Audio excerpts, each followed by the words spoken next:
culture, history, and society. With numerous poetry collections to his name, his work has garnered national and international recognition. Several of his poems have been approved by the Ghana Education Service for study in senior high schools. One of his notable poems is The Master Brewer, a poem which has gained recognition for its insightful exploration of culture, history, and identity. Our guest for this week's edition of Career Trail is Professor Lade Wosornu. Ladies and gentlemen, you have it right there. I want you to help me with a round of applause. Welcome our star, an icon, a protagonist.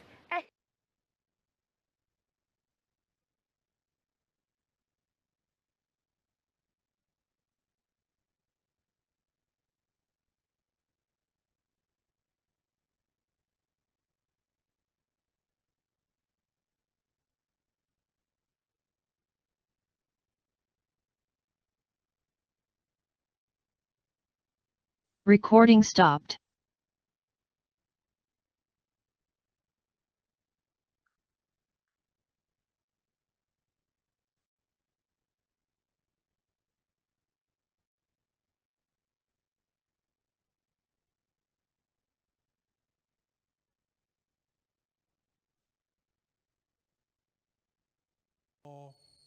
Converged here to celebrate one very prominent man in the industry.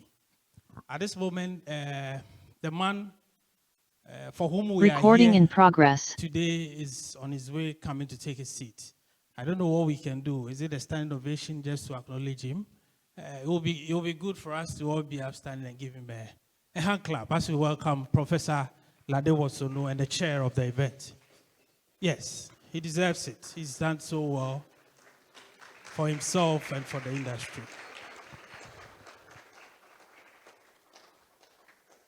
Thank you. You can take your seat as he comes.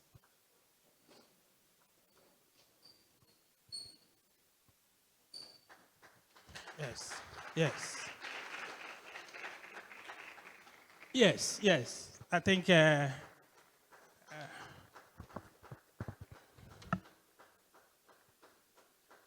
thank you very much. You can still put our hands together for him as he comes. And behind every successful man, there is a woman. I can see. No, not. Oh, sorry. I'm told. I would have to wait with that adage for now. Yes, but we all know there is a very powerful woman behind him.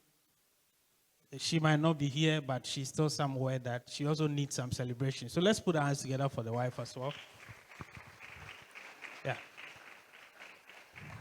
And I understand we have the chairperson for today's event also seated next to Prof.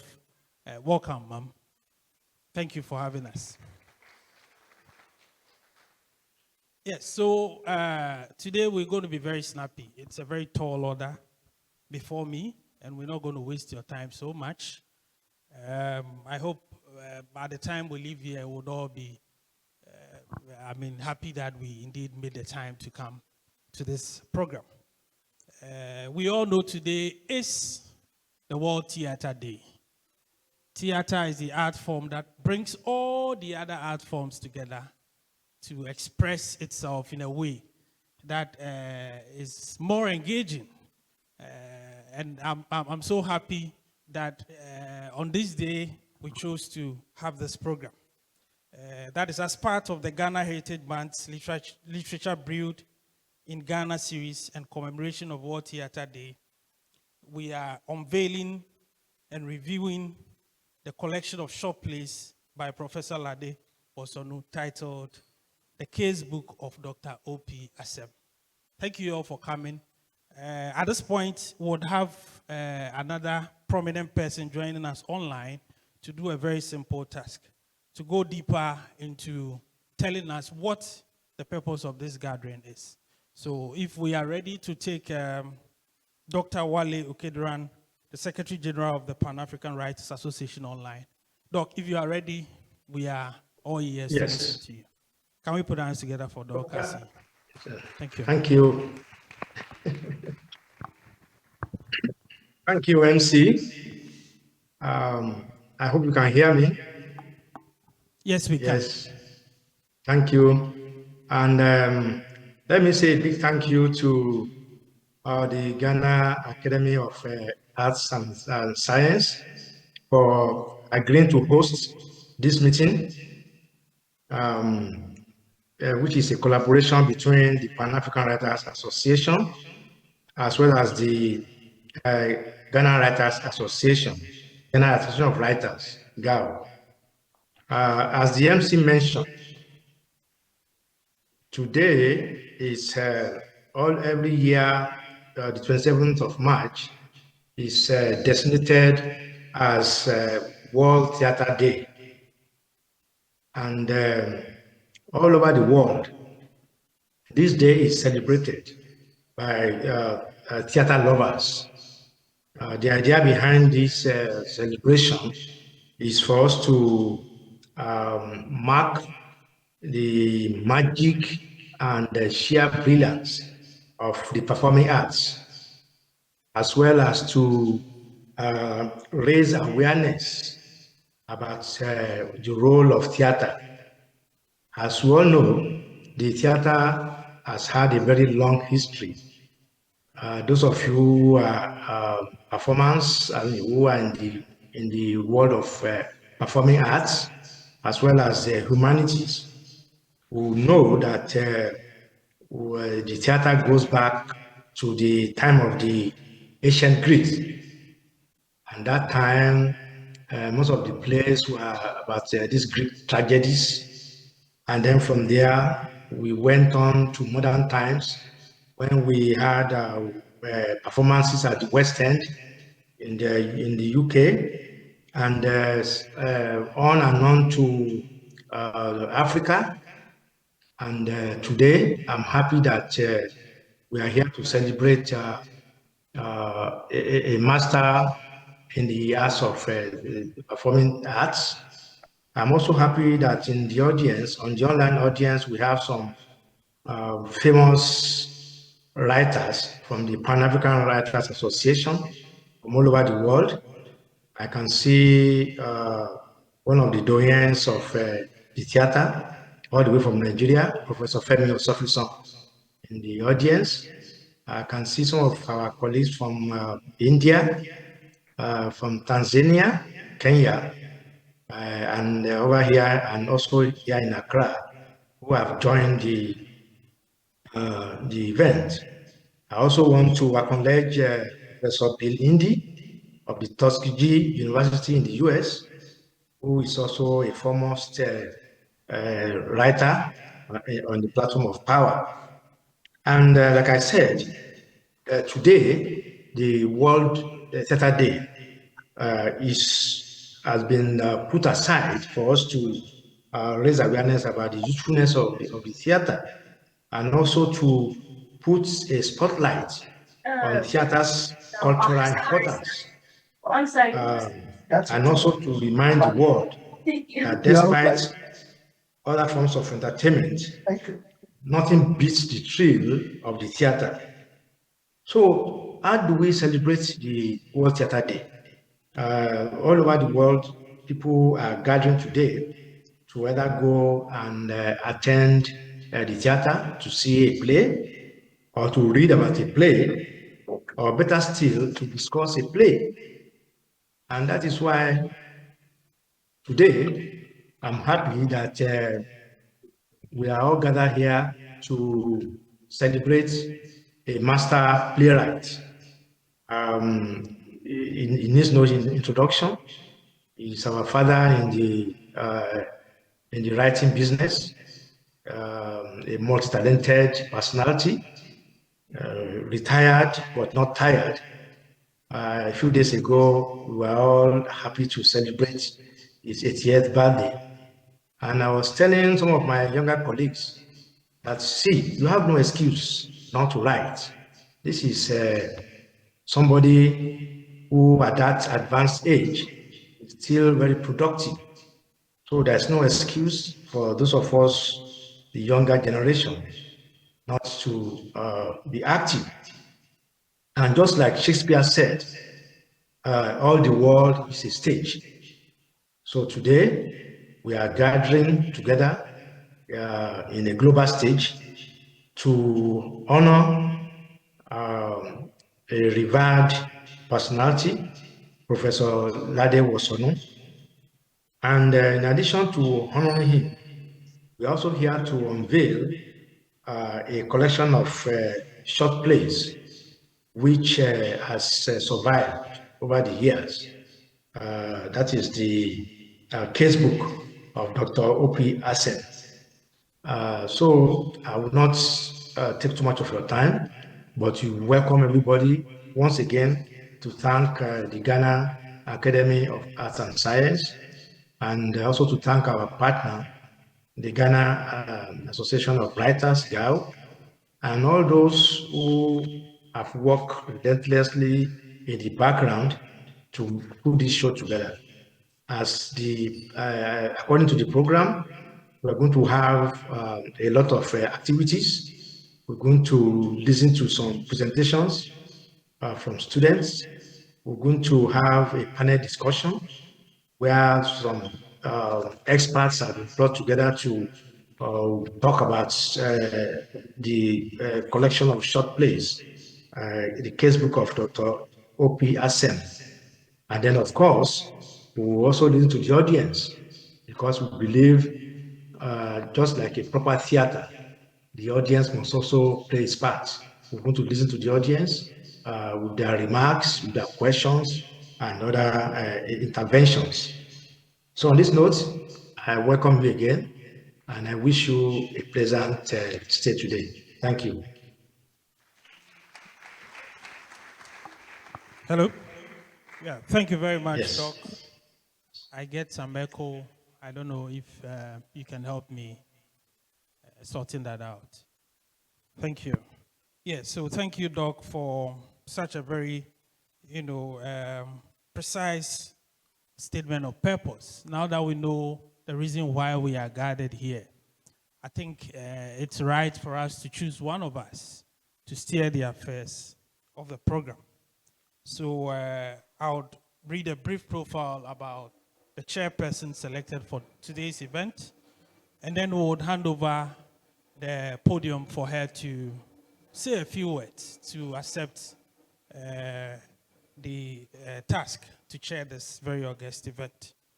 So this morning we are privileged to have a very illustrious woman in our midst to chair this event.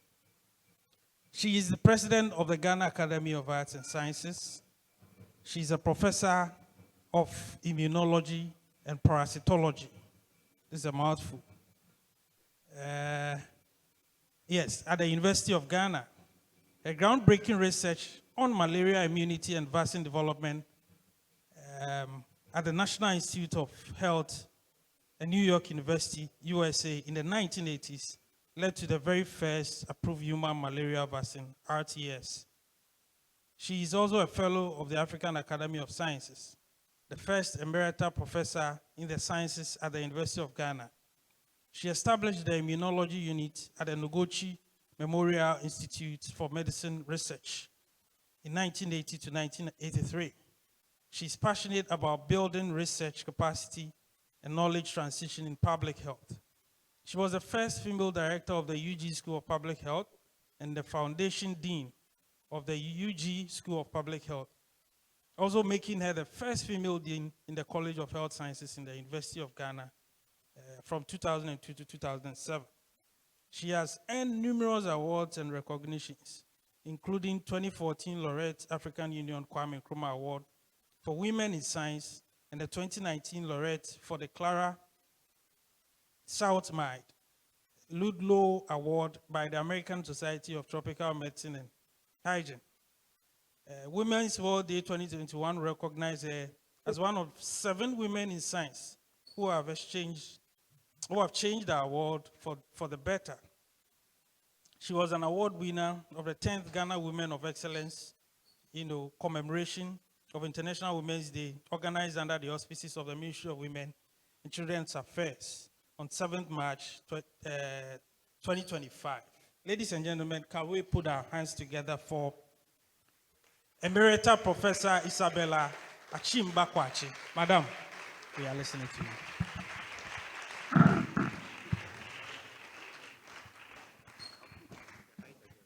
She wants to address that.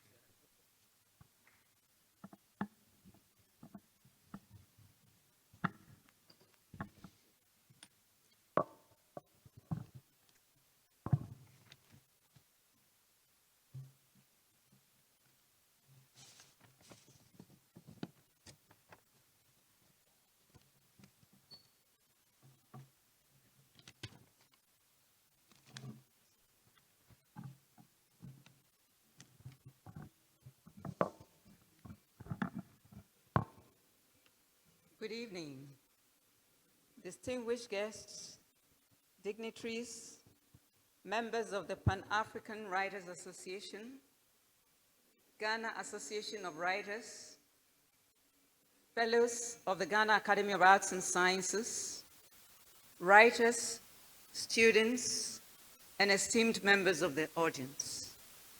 Good evening to you all again. And I want to thank you for joining us today, both in person and virtually, to celebrate the 2025 World Theatre Day. It is an honor and privilege to welcome you to this significant occasion as we gather here at the auditorium of the Ghana Academy of Arts and Sciences to pay homage to an exceptional literary icon, Professor Lade Wosornu. Today, we have the immense pleasure of celebrating the remarkable achievements of a veteran Ghanaian writer, poet, and playwright, Professor Lade Wosornu. Now, in recognition of his invaluable contributions to literature and arts, we are unveiling a new edition of his thought-provoking and educative book, The Casebook of Dr. O.P. Asem. Now, this event marks not only a celebration of Professor Wosornu's literary legacy, but also an opportunity to inspire future generations of writers, thinkers, and artists. As part of our program, we will hear speeches from distinguished dignitaries, enjoy literary presentations by talented students from selected secondary schools in Accra, and experience a special reading by the celebrant himself, among other engaging activities. We are also privileged to have in attendance esteemed government officials, members of the diplomatic community, scholars, writers, and students whose presence underscores the significance of this occasion. On behalf of the Pan-African Writers Association, Ghana Association of Writers, and the Ghana Academy of Arts and Sciences, I extend our heartfelt gratitude to all who have worked tirelessly to make this event a reality. Let us come together, celebrate the enduring power of the written word, and honor the incredible contributions of Professor Lade Wosornu. Thank you all, and I wish you all a memorable and inspiring event. Thank you.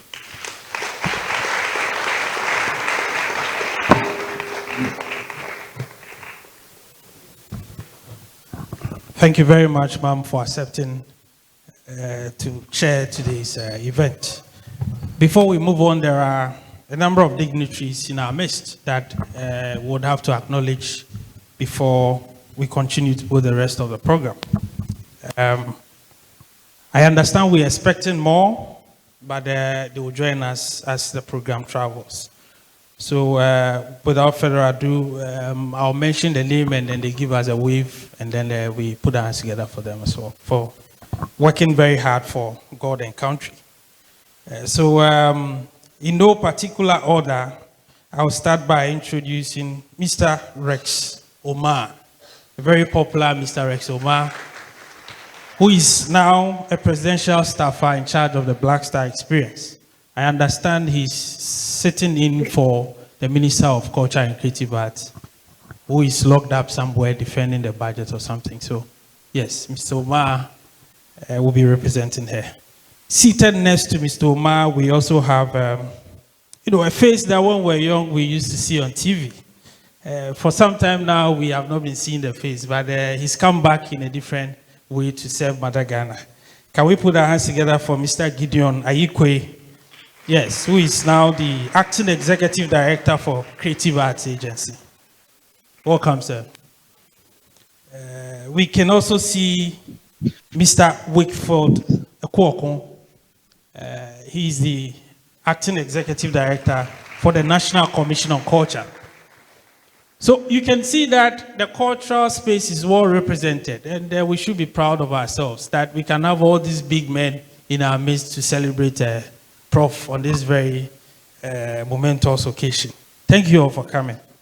We also have Prof, the good old Professor Wellington in our midst. Yes, Prof, you can give us a wave. Yes, so we'll keep on acknowledging dignitaries as we go on with the program. Thank you all for coming. We appreciate you. Even though we have not mentioned your name, you also, yes, I can also see, I'll get back on that. Representatives from UNESCO, I'll get back with the details of them. Yes, so we acknowledge all of you, yes, present, and we hope that you contribute your small quota to ensure we have a very wonderful event. We'll move on to the next item, which is dramatic reading from the book Asem Drama All Stars. You're gonna. Are you prepared? Are you ready to perform? You are ready. Okay, so we give them the opportunity, the platform to treat us with their wonderful performance. Can we put our hands together for them?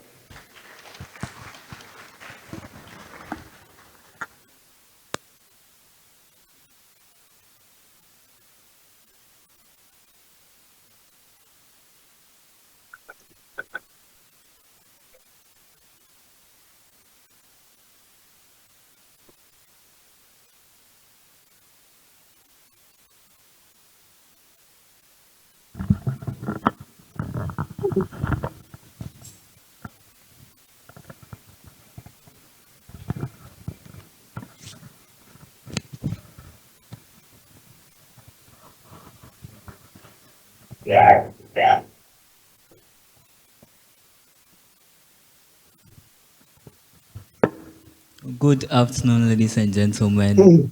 We are here to do the dramatic reading. So I'm the one reading the role of the doctor, and then I'll let the others introduce themselves. Okay, I am Hannah Radi, reading the role of Liz. I'm Nakoklu Usanyam, reading the role of Tina.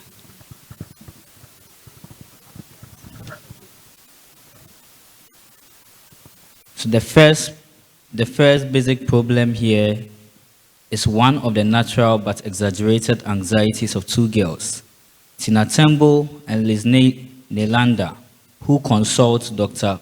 O.P. Asem in his office. Tina is confused and morbidly preoccupied with guilt and death.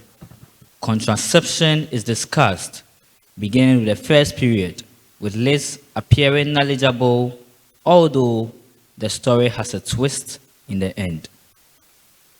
I've been expecting you again, Miss Nelanda. Good morning to you both. Hello, Doctor. A very good morning to you too. Meet my friend, Tina Tembo. Good morning, sir.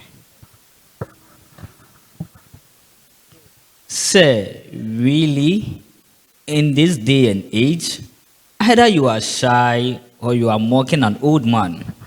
She's shy to a fault. But Paul, why should we beat around the bush? Let's go down to business. What can I do for you? Plenty. We need your help badly. But do you mind, Paul? We are not girls. We are women. In this jet age, a girl of 13 is a young woman. And at 19, such as I am, she is a big woman. Tina is 16, a sweet 16 who has never been kissed. Tina behaves like one. Worse still, and in confidence, she has never been kissed. And all that jazz, you know. Liz, let's go away now. The doctor is busy.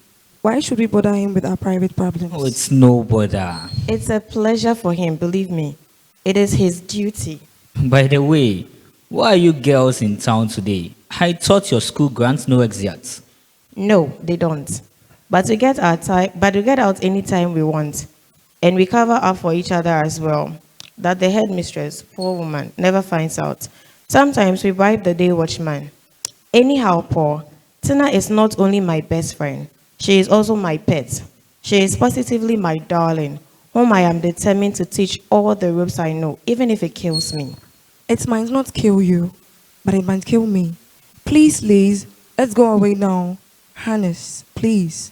I said I was going to teach you all the tricks in the game. Relax, enjoy yourself today. Tomorrow may never come. Mere teenagers. And already they are talking about death. This is an unhealthy preoccupation with a morbid topic. You'd call it neither preoccupation nor morbid, if you hear the story we have to tell. I feel sick. I'm going to vomit. Weak stomach. That's what she has. Be brave, Tina. Oh, Liz, you'll be the death of me. You'll be my undoing. Shall we come to the point, please? Of course, we are at the point. Etubru, you also don't understand us. My goodness. What chance have we teenagers of ever being understood by adults if you, a learned man, a physician of mark, who is known for compassion and wisdom and vision, you also don't understand us? Don't get me wrong. I realize that there is something on your minds. I know that when a teenager who thinks she is pregnant consults a doctor, she begins by complaining of headache, her pain in the left thigh, or simply of feeling unwell. A doctor does not need to be all wise to become wise to the ways of teenage girls. So I know very well that beating about the bush is very much the point in the language of teenage girls. I am relieved to hear that. Shall we go away now? No. Is one of you pregnant? Oh, no. Cool it, Tina. Cool it. Paul, we are here not because we are pregnant, but because we do not want to become pregnant, at least not yet. You want advice on methods of contraception? Speaking for myself, I am already on Who are you kidding? But I'd like you to talk to Tina. She won't listen to me. And Tina, let's have no more of your loose talks. But she's only 14. So what? Don't let us go over all that ground again. It is colonial mentality. Times have changed. I know many girls who have their hymen broken and bleeding by the age of 12. It's nothing to be proud of. Keep out of this, Tina. Or at least keep your mouth shut. There is no need to upset her more than she already is. There is need to. I am determined to show her the ropes, even if it kills me also, just as you killed baby Rose. I'm going out of this place. Rose. May her soul rest in peace. Unlike Tina, I have no intention of breaking my heart over an event which is as inevitable as and perfect as death. Death and perfections are synonymous. But baby Rose was still very young. Have you never heard of children dying of the age of 9, of babies who are 19 months or 19 weeks, 19 days or 19 hours or 19 minutes, but who are as dead as can be? Death comes when it must, where it must. So why mourn over the inevitable? For a teenager like Liz, you are very wise. Get one thing clear. There is no linear correlation between wisdom and chronological age. And wisdom certainly is not the prerogative of the age. I know idiots who are 42 and sages who are 24. Besides, in terms of access to scientific information, Google makes us all equal, and AI even more so. Baby Rose died in tragic circumstances. Her death was preventable. And Liz, you drove her to it. You killed her, and you were determined to be the death of me also. That baby Rose died suddenly is true. That she came to a bloody end is so true. But to say that her death was preventable is trash. Who was baby Rose and what happened to her? Baby Rose was my best friend, before Tina, that is. We started school together, but in Form 3, she decided she has had enough of formalized, institutionalized education. She preferred education in the open, hard life of the streets. She quit. You mean she became a dropout? She was sacked.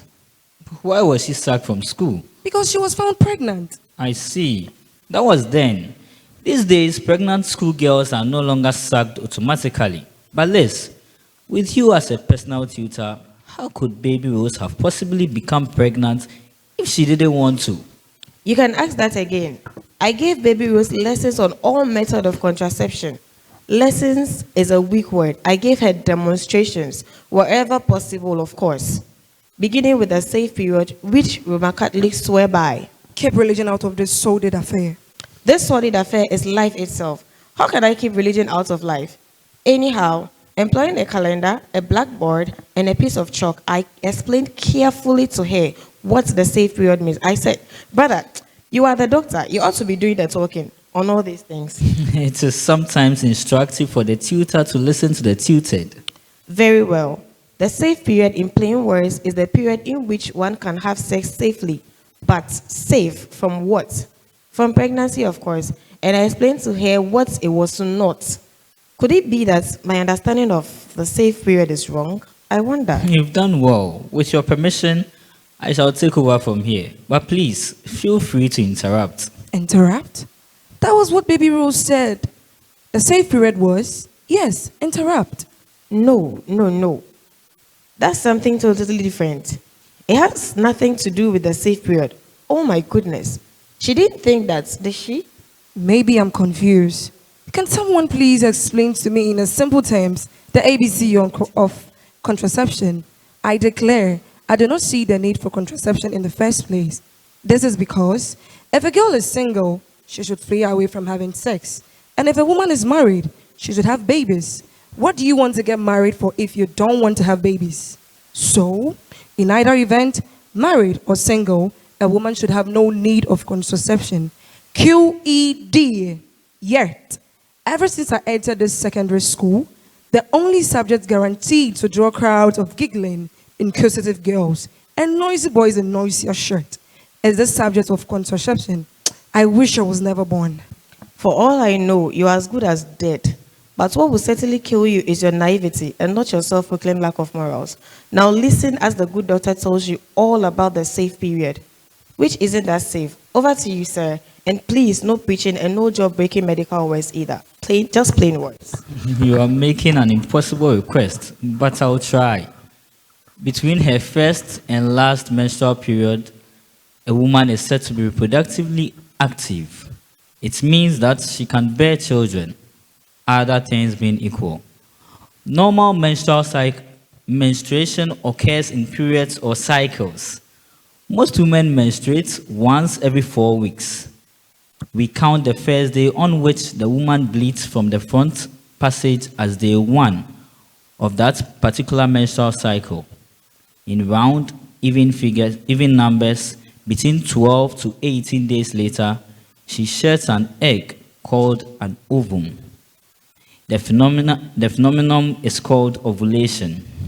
In general, the human egg is fertile during the portion of the menstrual cycle between the 12th and 18 days. It is also called the danger period. The safe period, so called, being the opposite of the danger period, is that portion of a menstrual cycle during which a woman is less likely to conceive. By the process of subtracting the danger period from the rest of the menstrual cycle and giving or taking a day or two, we see the safe period in theory is as follows. Days 1 to 10 inclusive, and days 18 to 28 also inclusive. The second half of the cycle, meaning days 18 to 28, are safer than the first. But No. Thank you very much. No buts and no ifs. Tina, my dear, sweet, innocent, naive, loving Tina, have you understood the definition of safe period, so-called? I guess so. I think so. Don't guess and don't think either. Simply answer yes or no. Yes. But let me make sure. The safe period is from days 1 to 10 inclusive and days 18 to 28 inclusive. Yes. In practice, is it safer to rely on days 18 to 28 because days 1 to 10 are risky? Correct. Full marks, top of the class. But I said that there will be no buts. Listen, Tina, now that you've understood the definition of the safe period, my advice to you is this. Forget it. Forget you've ever heard of the safe period, because there is no such thing as the safe period. It exists only in theory, in textbooks of midwifery and obstetrics, which is nothing more than glorified midwifery anyway. So forget it. If you remember Baby Rose, you have my meaning. Yes.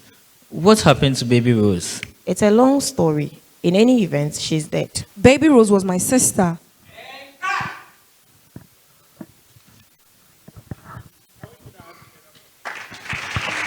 Hello?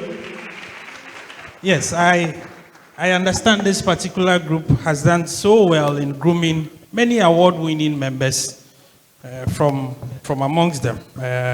So we thank you for that wonderful performance. Can we put our hands together for them again?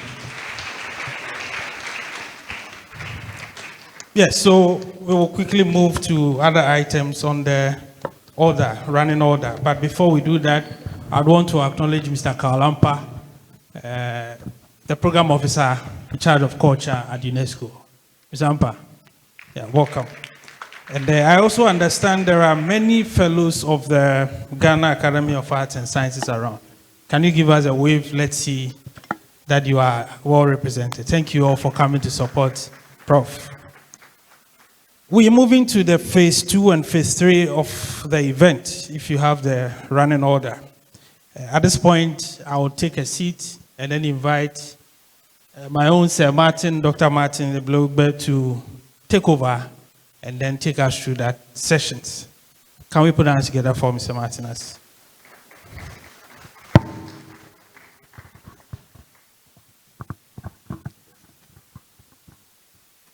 Good evening, distinguished audience. My task is rather simple and I will not be too long about it. We are going to have a short panel discussion on the book, The Casebook of Dr. O.P. Asem, written by our very own distinguished Professor Lade Wosornu. And to help me do that, there are a number of people who I would like to call up to the podium and begin the discussion, to the stage, that is. We already have heard from Wale Okediran, who is himself a doctor of medicine. He is Secretary General of the Pan-African Writers Association. He is joining online already. We are going to be joined also by Melody Esia Wonamboateng. She's the National Professional Officer of the UNESCO Office to Accra. If I could invite you, Melody, to join us up here on stage. Melody. Thank you. And then also we have Adwa Yeni, who is Program Specialist, Adolescent and Youth of UNFPA. And if you could also join us, please. Thank you.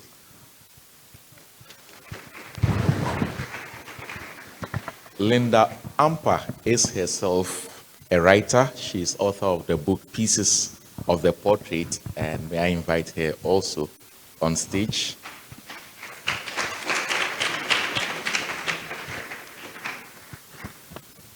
And I am Martin, and we'll be having a discussion about the book. So let's get to it. Thank you.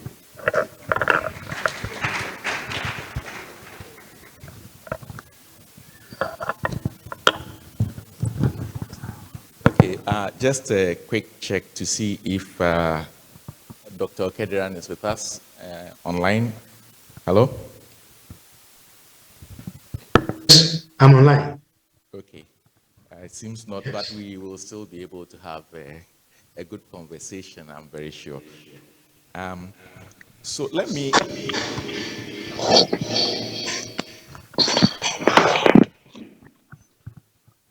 Okay, well, that got sorted out. Well, good evening, Dr. Okediran. I hadn't heard your voice for a long time. Can you hear me, please? Thank you. Okay, excellent. So we are Yes. set. Well, I would like us to begin the conversation right away.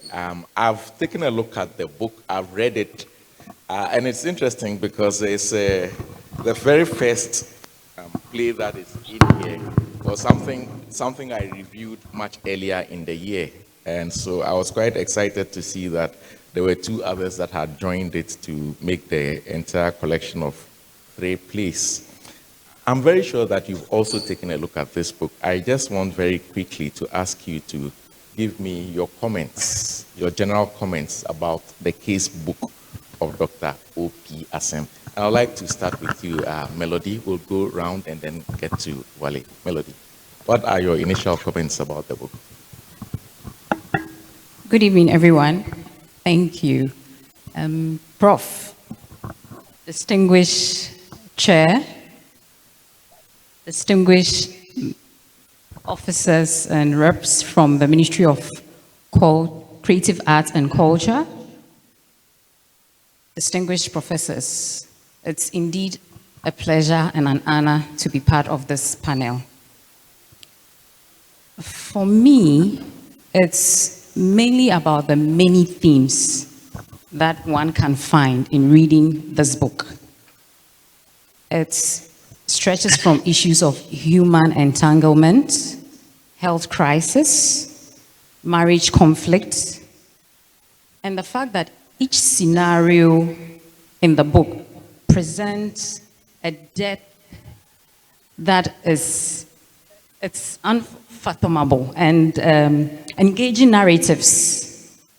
And also the fact that if you break it further down, the way Prof breaks things down, let me use Prof style in terms of breaking it down, you still find themes of tradition or religion, challenging modernity, healthcare communication, taboo topics such as teenage sexuality. You also have a theme of childlessness in marriage, public health education, personal responsibility, and gender roles, just to name a few. So for me, the embodiment of the various themes which we can all identify with in various stages of our lives, in our everyday lives, is what comes out to me. Thank you. Yeah, thank you very much. I think you've summed up many things quite well. But let's also hear from Adwa about this, your comments about this book. Sure, thank you very much. Good evening once again to, as I would say, our man of the moment, our distinguished chairperson and distinguished invited guests, ladies and gentlemen, and very importantly, the young people who need to continue to take these kind of things forward.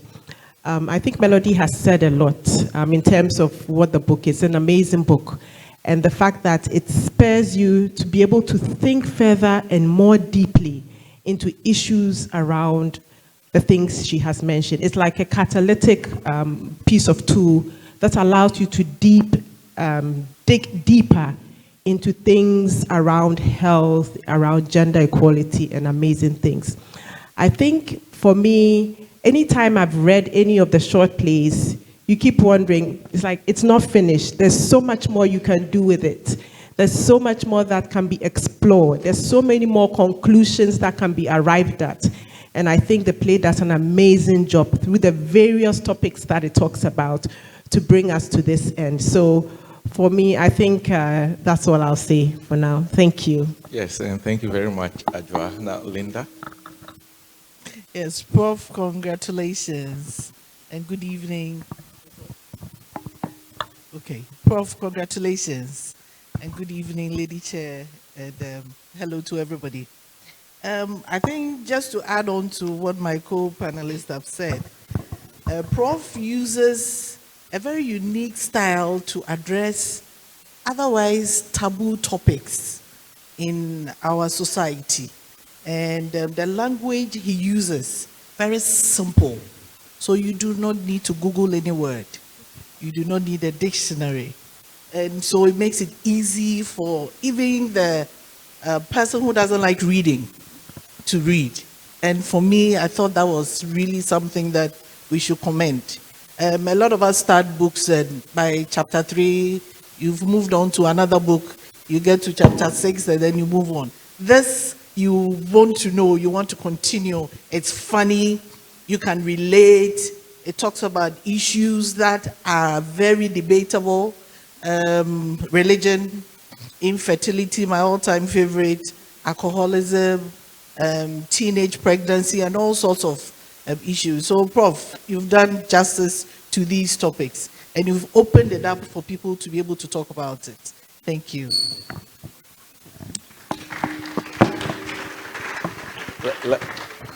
Let me now invite Wale to give his comments. The interesting thing is that Wale is very familiar with the book, having also written the foreword to the book. Wale, your comments about the book. Yes, thank you, Martin. Once again, let me congratulate Professor Wosornu for this wonderful book because these days, as a writer and also a medical doctor myself, I see myself as a young protege of Professor Wosornu. And what he has done, because the first edition of this book was written in 1985, a long time ago, before it became fashionable for writers to be using storytelling to discuss medical issues. Because we have discovered as writers that when you use story forms to discuss important issues that otherwise will not have been accessible, it gets better for people. In this collection, we can see that Professor Wosornu has discussed otherwise difficult subjects, such as contraception, sex hygiene, issues of alcoholism, infertility, by using the story form. And you can see the students, when the three readers were reading, the students were listening with rapt attention, meaning that they could understand what was going on. There was no medical jargon, there was nothing too scientific for them to understand. So I want to congratulate Professor Wosornu for reinvesting this idea of using story to discuss important issues. And it's something that is already catching on now because at the level of Pan-African Writers Association, we are encouraging young writers to use stories to discuss issues like public sanitation. I think Adwinsa, publisher in Accra, has published some novels on the theme of public sanitation using stories.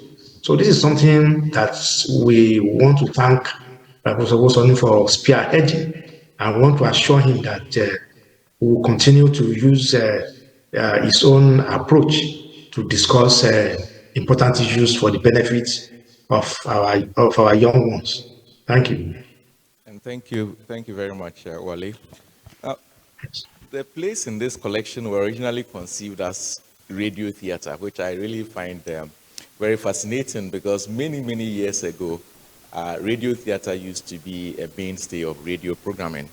Somehow that disappeared, and I think it was not to the benefit of listeners. I mean, we now have many more radio stations, but we seem to have less useful content. But I would like to ask you in general, very short, do you have any memories of listening to radio theater at all? Anyone can take this up? Not at all. Okay. Well, I to love radio theater from across the BBC. Used to have a Sunday afternoon feature. It was absolutely fantastic, and I think that is something that should come back in full force. I will be speaking to Professor Lade Wosornu hopefully after this conversation. One of the things I want to find out from him is whether radio theater is something he wants to return to. But let's look at the book in more detail. There are 3 short plays here. One of them is The Unattached. We had a reading from it prior to our discussion. And the next is The Hooked, which has talks about addiction to alcohol, but I think it's very topical. The third is The Unnecessary War. Each of these has been structured to handle medical issues, really, but they are told from different perspectives. Obviously, the intention is to create some sort of social awareness. For you as readers, did you find this approach useful? Let me start with you, Melody. Thank you very much, Martin. And before I respond to that, Ajua, Linda and I both remember that BBC still has the radio theater or drama series thing. So the question maybe is, what happened to ours? Yes. Maybe we should consider bringing it back. Yes, so we'll throw the ball to decision makers, policy makers that are here to consider bringing it back. Yes, so for me, I think the approach Prof used, especially, let me focus on the unattached first. The bit about, demystifying issues around teenage sexuality, and then also making room for open conversations with teenagers. It's something we need, we've always needed, and we need now. Its relevance and its timelessness is defined in the way the story is told. For instance, Liz was comfortable calling or referring to Dr. Asem on first name basis. She was, and Dr. Asem likewise was not offended.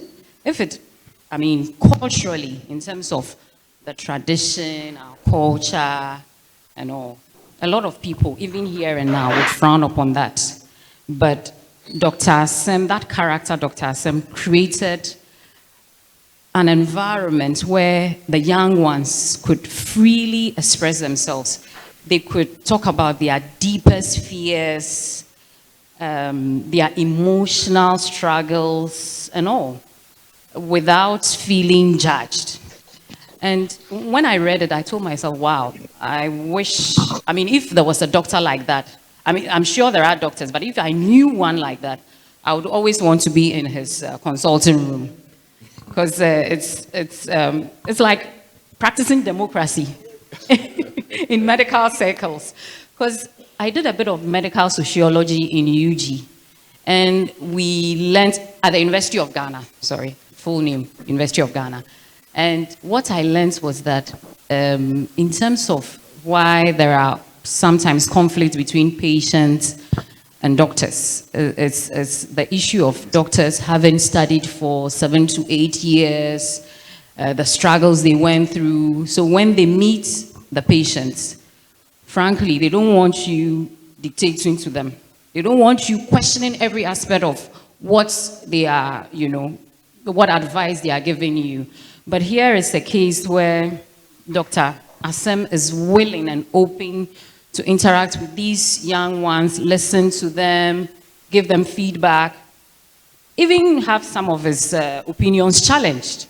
It's, for me, Prof, it's something that we should all learn, even in our personal lives, about communicating to each other, to the younger ones, to people who are older than us, to our bosses, and so on and so forth. So I like the style that Prof used.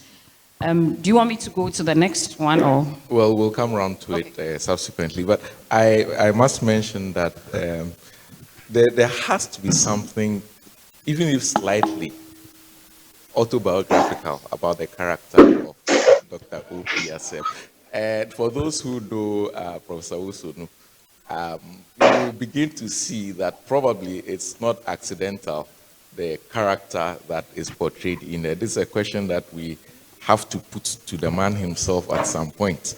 But I believe we can also take your comments about the style, the presentation, content.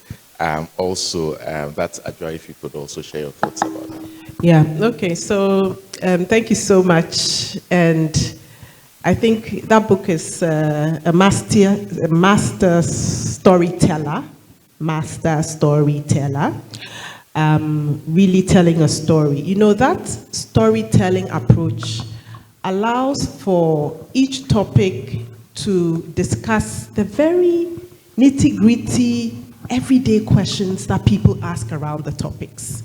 So you're talking about alcoholism. It makes you be able to ask everything that possibly comes to your mind about alcoholism. So by the end of the play, you have delved and dealt with so many topics that everybody's asking, or as much as possible, most people are asking about the topic. So I think it's a very, very important technique, because it's not a Q&A kind of thing.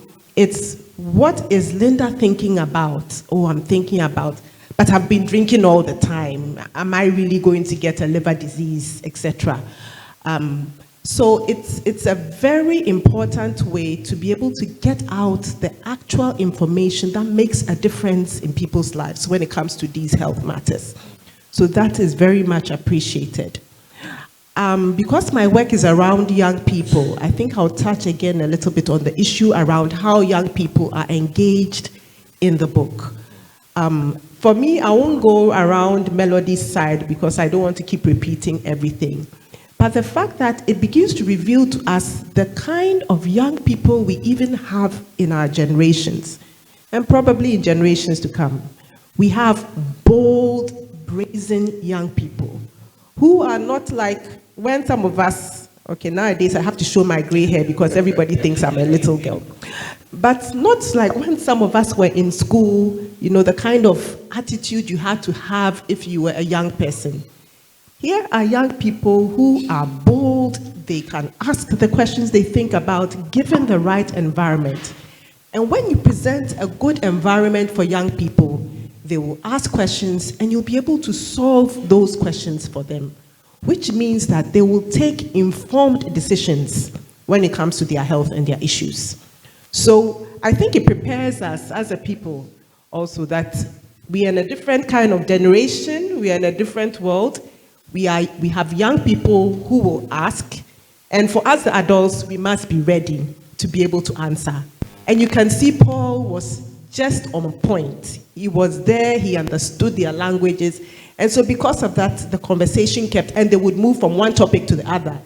I remember at the end of one of the play, they were like, now they understand.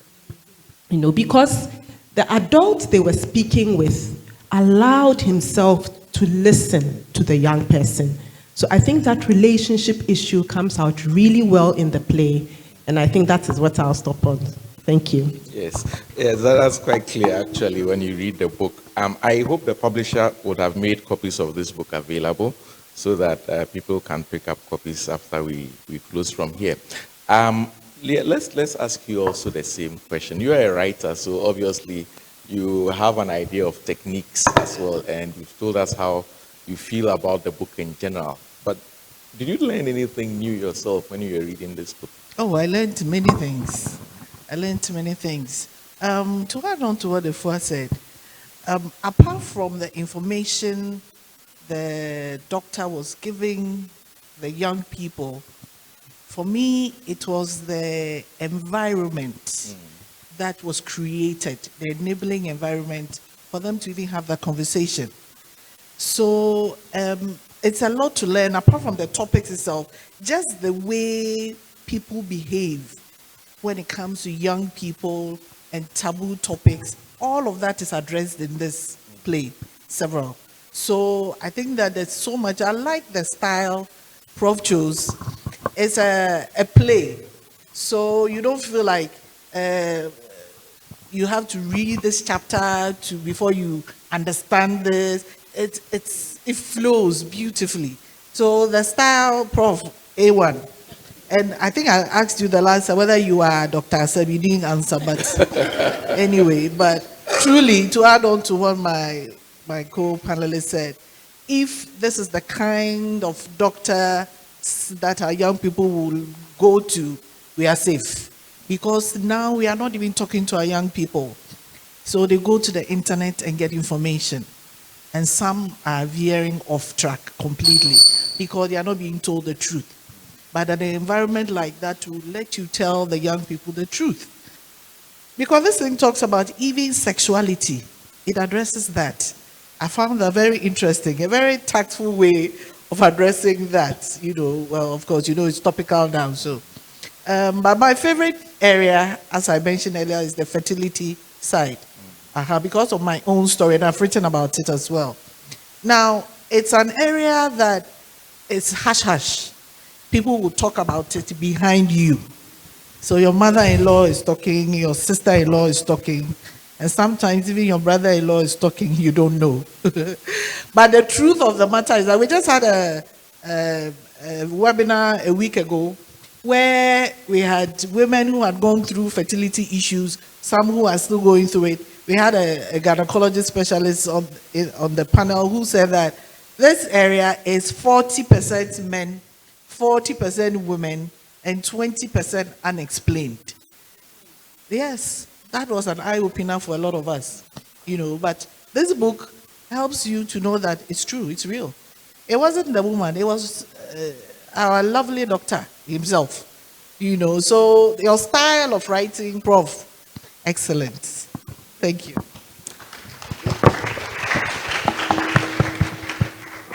I must say that it did take me quite a while to be able to appreciate the clear distinction, and there is a distinction between someone who writes and someone who is capable of telling stories. And the way we are able to engage with this book, this play, just shows that the writer actually is a storyteller, and has made us see what they are saying. With no difficult language, very simple, straightforward, accessible, and we can still talk about it. There's just something I want to mention about the title. I was speaking to Oswald on radio earlier this week. I kept looking at the Casebook of Dr. O.P. Asem. For some reason, every time I look at the title, what I see is Dr. O.P. Asem. And I think this is not an accident. I firmly believe that the writer was playing with the words over here. And I'm going to call in Wale Okediran. Wale Okediran himself is a medical doctor. And I find it, should I say, quite interesting that we are meeting here at the Ghana Academy of Arts and Sciences, speaking about the literary work of a distinguished surgeon. And on the panel also is another doctor. I think that this is the best place to have hosted this event. Wale, if you are on, I want to ask you a few words. You're a doctor as well, so most of the things in here, I'm sure you didn't find surprising. However, this thing has come up about the interaction between the doctor and his friends generally, because it's not only about the consulting room case. Hello, Wale, if you can hear me. Yeah, I can hear you. Yes, okay. I can hear you. So the question really is, Dr. O.P. Asem really kept his cool. We never found him getting angry. From your experience as a doctor, is this usual or unusual, the way Dr. O.P. Asem has been portrayed throughout the book? Yes, thank you so much. I think earlier on, one of the panelists, including yourself, mentioned that symbolism, where you think that maybe there is a relationship between Dr. Asem and Professor Wosornu. I also mentioned that when I did a forward to this book some years ago. And I think the bottom line is that these days, many hospitals have put aside what they call a clinic for the youth clinics, where they want to use doctors who have that humanity in them to be able to come to the level of young people and make the young people very comfortable, because of the workload of many doctors. They don't have the patience to listen to all these long stories from people, their patients. For example, when you are consulting in a busy clinic, you may have to see about 100 patients within 2 hours. I mean, so if one of them now comes in and starts telling you one long story, the next thing is to try and show him off and say, please, did I have patients to see? Just go. So because of that, some hospitals have now designated special clinics for what they call youth centers, where people who like Dr. Asem has that charm and patients talk to them. And then more importantly, is something that is happening. I'm happy you mentioned the fact that we are having this event in the Academy of Science and Arts. There is a new move in many medical schools now to introduce literature to medical students, and they call it medical humanity. In fact, in some universities now, have people who are now professors of literature in medicine, because they've discovered that when you introduce literature to health workers, it makes them more humane, it makes them more patient, and their patients usually are happier with them than those doctors who only study the hardcore sciences. So what Professor Wosornu is, when I keep talking about this book, people think just because yeah, Professor Wosornu is my senior colleague, that's why I'm a bit emotional about the book, because he has done something. It's something that is just coming up now. He is like a seer. He has put in a lot of information, a lot of the use of stories to discuss serious issues. A long time ago, something that is just coming up now. So there is a new training now in medical schools, medical humanity, whereby young doctors, nurses, health workers are being taught literature because they believe that literature makes you a better doctor, a better health worker. And I think this is something that I want to take away from this book, and this is something that is already becoming a big fad all over the world. Thank you. Thank you very much, Wale, for that comment. I think that this is the kind of book that a person could use as an icebreaker when talking to young people.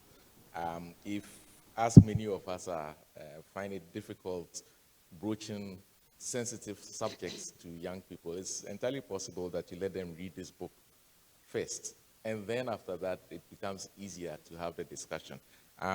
Of course, this, I have to again mention, was made as a radio theater, so the public education aspect of it was clear from the beginning. But it's almost 50 years since these stories were conceived, but they are really very relevant, right? Even the way the young ladies were behaving in the first first play, The Unattached. This is really Gen Z behavior, isn't it? I was a bit surprised at the forthrightness of the young ladies in the first story. I just want to touch on something in the second one, the hook that deals with addiction. Primarily because we do seem to have a very significant addiction problem now among certain sections of the youth. I think that just recently there was actually a social media drive to try and alert people to the dangers of being medicated wrongly. I think there's this tramadol derivative that people are becoming very used to. And I saw in this book that one of the things that a person would have to deal with is that somebody who is addicted is usually resistant to the idea of being addicted. You know, they don't want to accept that they are addicted. And looking at the hook, that came out very, very clearly to me. And so maybe I will start with you, Adjoa, because you work with adolescents and youth. In terms of a book or a story that can break the ice when talking to people about addiction, do you think that the hook will do it?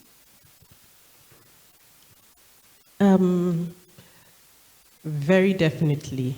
I think when I started speaking, I also mentioned the fact that the book serves like a catalytic tool that enables you to begin the conversations that we need, which are hard and difficult conversations. And I think you mentioned a very important point, the fact that addiction is often not accepted, and until you see that you have fallen flat on your face, you feel that you are not addicted. So it is a very ingenious way of starting those conversations that allow you to think deeper about your habits, about where your habits could lead to. And I think Prof has done an amazing job by even the scenario. You know, the scenario he chooses, those are the places where everybody's like, oh, it's just because I have a problem, or it's just to have fun, or it's just to, oh, boys, boys, girls, girls kind of environment. But even as you do this, if it's on a regular basis, if it's whenever you do it, what is the culminating effect in your body?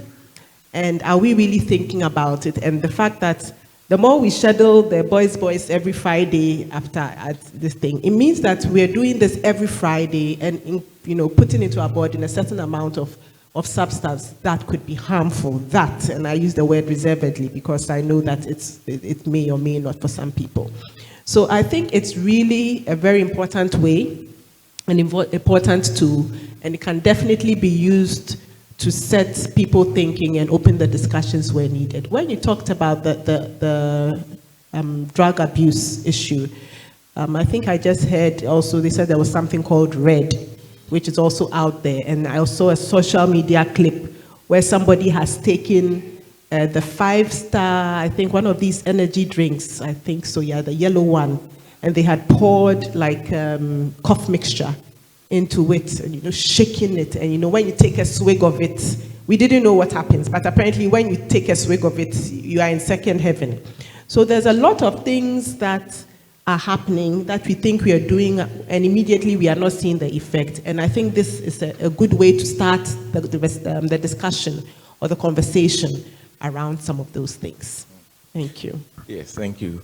And being mindful of the fact that we were not able to start on time, we'll have to be winding up on this discussion.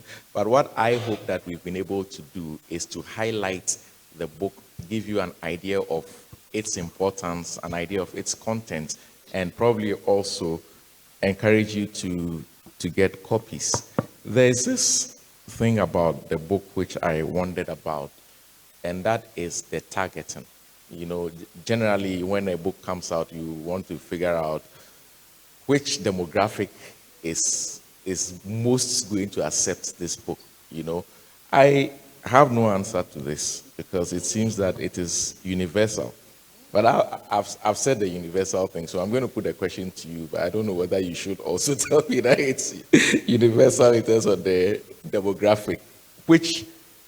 Who should we try and get this book across to? Children, adolescents, adults? Who need this book the most? Let me start with you, Linda. I think the whole spectrum. Young people, educators, parents, because it will help you to break the ice, as you rightly said, and other panelists have said. It will help you to be able to talk about things that you usually are not able to. Some of us, I think even in when we were growing up, these are topics that your parents didn't talk to you about. So you are lucky to get a friend who knows a little more and give you some apple. Now they go online. So this book, I think, is good for the adults, for the young person as well. It's useful. And I'm even thinking that content creators, all this rubbish we see online, they can use this book to create good content. Because it's already done for you, so it's just acting it out. And I see very talented young people online who are doing all sorts of things, So I think that it can create good content for social media as well. I think it's good for everybody. Thank you. Okay, so let's hear from you, Melody. I will take it from another angle, and it still comes back to the importance of pro style. And the angle that I'm going to speak to is the issue of science communication. Science, it's complex, but it can be made simple through simple communication. And that is what Prof has done. There are a number of scientists in this room, and in UNESCO's terminology, actually. Economists, social scientists, chemists, physicists, we are all scientists.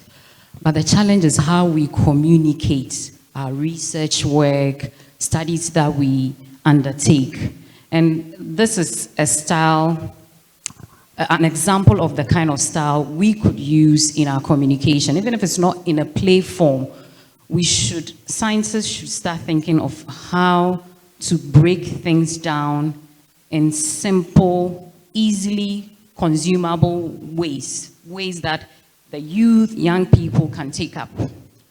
In terms of the demographic, which groups that this book could be useful to, I would say the churches. We should make sure that this gets to our churches to demystify, issues about sexuality, childlessness, addiction in our society.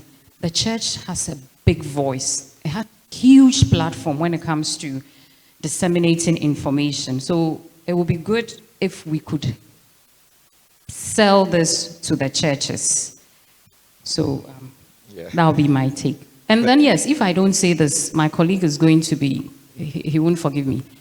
In UNESCO, we promote STEAM, not only STEM. STEM is science, technology, engineering, and mathematics. We believe that the arts gives scientists a wider perspective when they are conducting their research, when they are innovating, all these innovations. With the arts component, we can do bigger things. So this is to all of us scientists. Let's encourage the young ones to develop their artistic side also, their literary sides, their sociological aspects also, for greater impact of our scientific interventions or work. Thank you. Thank you. I wasn't expecting the church bit, but I think that struck home very deeply. So I'd like to show you the book cover. This is the Casebook of Dr. O.P. Asem, now available. 3 plays put together in a collection. And with this, I would like to say thank you to the panelists. We've had online Dr. Wale Okediran. He's Secretary General of the Pan-African Writers Association, also a medical doctor, and I have known him for a while now through his books. He's an award-winning writer himself. Thank you very much, Wale. Melody. Thank you. I shouldn't skip that, right? It's very important. Yes, we've communicated, I think, by phone before and by email. It's good to meet you in person here. Melody has also been on the panel, National Professional Officer of Natural Sciences Sector of UNESCO, Accra. Thank you very much too. Linda Amwa has shown that she also is a writer by giving us the in-depth analysis of this book. Thank you, Linda.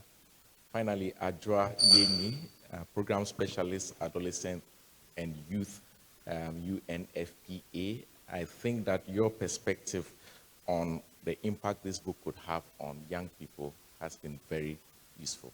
Thank you. We really appreciate it. Sorry, Martin. Sorry, Martin. Okay, I think it's gone off. May I say thank you very much to you all for staying through the panel discussion. May I call the audience to come up? Sorry, may I call the MC to come up? Thank you. MC.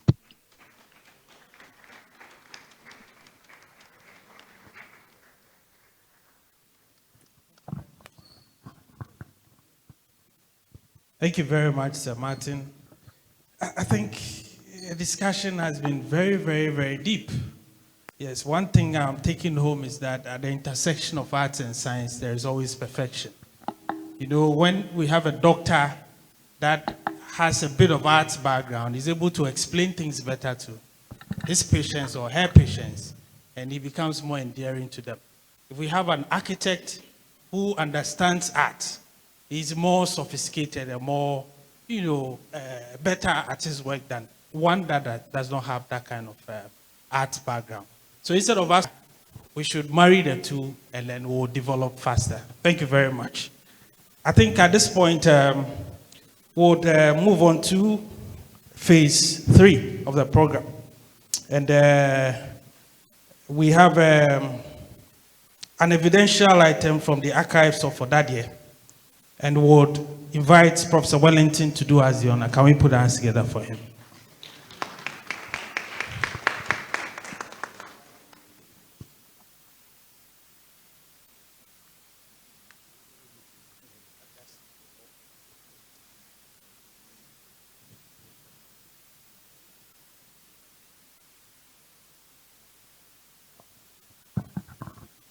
Thank you very much, Mr. MC. Madam Chairperson, Emerita Professor Isabella Kwachi, distinguished guests, ladies and gentlemen, good evening. I have been called upon this evening to present an evidential item from the archives of Odadie 62 on this august occasion to support the unveiling and review of the Casebook of Dr. Asem, a collection of short plays by our beloved teacher, Professor Lade Wosornu. I make this presentation on behalf of my classmates, Odadie 62 of the Presbyterian Boys Secondary School at Odumasi Krobo. Before I share this evidential item from the archives of Odadie 62, Prof. Chairperson, permit me to introduce the Odadie 62-year group to you and to this distinguished audience. The young old boys you see are Dr. Sidney Togo Butri,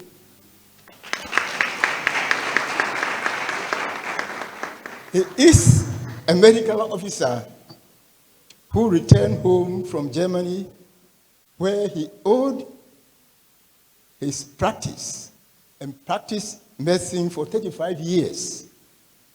The next is Mr. Ni Amate, who was an administrator with the American Chemical Society. The next is Mr. Eddie Afote Odai, who is not here. I invited him to come. I'm not sure whether he's arrived. He's coming all the way from Teshi, and he has transport challenges. The next, who is not present, is Professor Mike Okwe, former Speaker of the Parliament of Ghana. The next, who is also not here, is Dr. Yeboah Amwa, a former pioneer managing director of the Ghana Stock Exchange. So you see, I have very powerful classmates. The next, who is also not here, is Dr. Eric Engman Amonu Graham, a retired anesthetic of the 37 Military Hospital. And the last is my good self, Professor Henry Ni Ajiri Wellington, a fellow of the Ghana Academy of Arts and Sciences. Prof. Chairperson, I have taken the time to mention the names of these Odadie 62 mates because Prof. Lade Wosornu specifically invited them to be present on this occasion. On 25th January this year, a reception was organized in the residence of the former speaker at Hachu. The reception was organized to celebrate one of these young old boys who had been accorded a national award.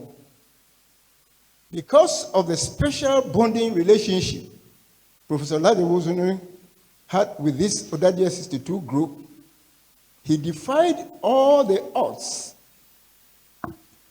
to appear in person to grace the occasion. on that occasion, he informed us that in March, he will be 88 years old. So we are here this evening to celebrate our teacher at 88. The special bonding relationship that exists between Professor Lade Wosornu and the Odadia 62 had evolved because these young old boys had come under the tutelage of Lade Wosornu when he was doing his post-sixth form service as a teacher at his alma mater, Presec at Odumase Krobo, in the year 1958, when these young old boys were in secondary form 1. Professor Lade Wosornu, who during his school days at Presec had earned the nickname Wizard because of his academic brilliance and sporting prowess. He had been given the cheer name Wuzi Wuzi. Wuzi Wuzi had a good contact with this Odadia 62-year group when they were in Form 1. And although Wuzi Wuzi was never their English teacher, he taught them proper English with his perfect phonetics. On the few occasions he stepped in for the substantive English teacher, the late Mr. E.V.D. Mante. From these encounters, the Odadia 62 group remembers some of the amusing English expressions uttered by teacher Wuzi Wuzi in the classroom, such as, "Young men, can't you take simple instructions?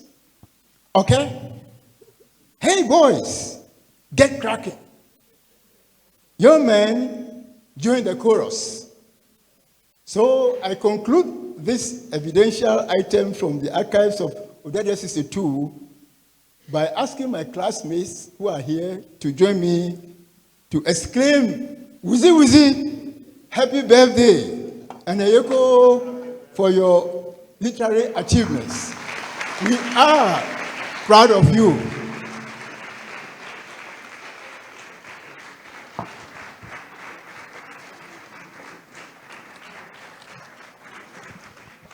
Thank you very much, Prof. This is indeed from the archives. Let's put our hands together for...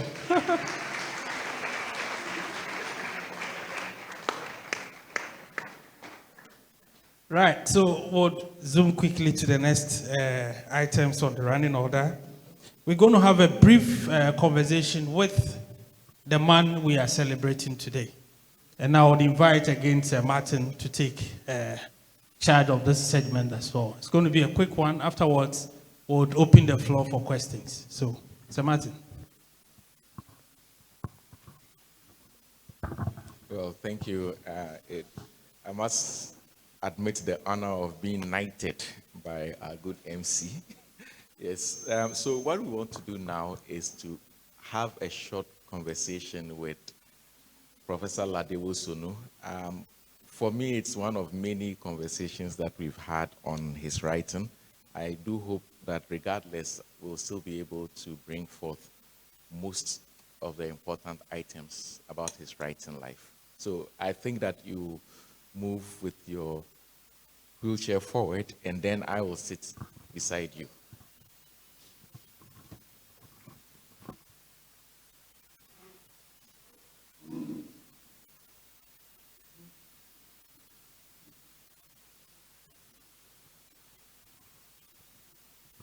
I think we'll need an extra microphone. Let me sort that out, please.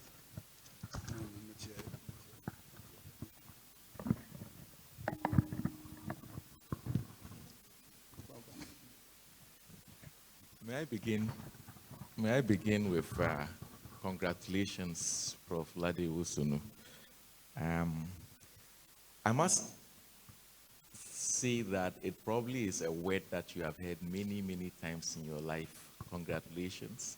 Congratulations on your many books. Congratulations on your distinguished career as a surgeon.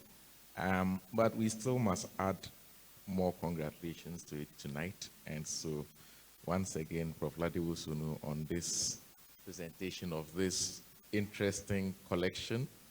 Congratulations. Ago. Ago. Ago. Yes, try the young day. Me Jack, but I'm your Rokui. Don't want to say, you don't want to say. I'll let into a secret.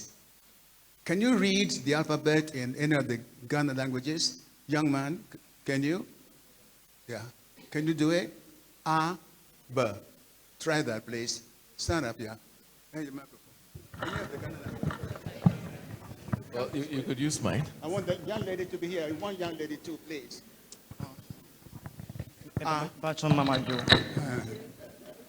In the tree, the alphabet. Okay. A, B, D, E, F, G, H, I, K, L, M, N, O, A, P. Hold it there.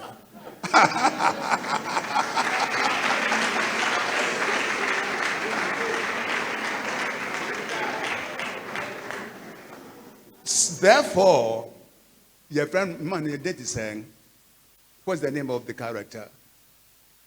The man, the book, the title of the book is what? Opo. Opa Asem. Mukamumiti. Opa Asem. Anya Opi Asem. Opa. Aha. Sanet here. No more lima. What is here? Amoko. All right. Thank you. Now, okay, so you are right. It's Opa Asem. All right, thank you very much indeed. I needed a screen. Is that available or not? Well, we'll have to ask Oswald at the back whether there is going to be a slideshow. Oh, if it's not, that can carry on for the time being. Attention has been paid already to all the protocol. Names have been mentioned. Guests are expected. Guests are here. Is any of the Osofos here? Any Osofo here? Yeah, open it. Introduce yourself, please.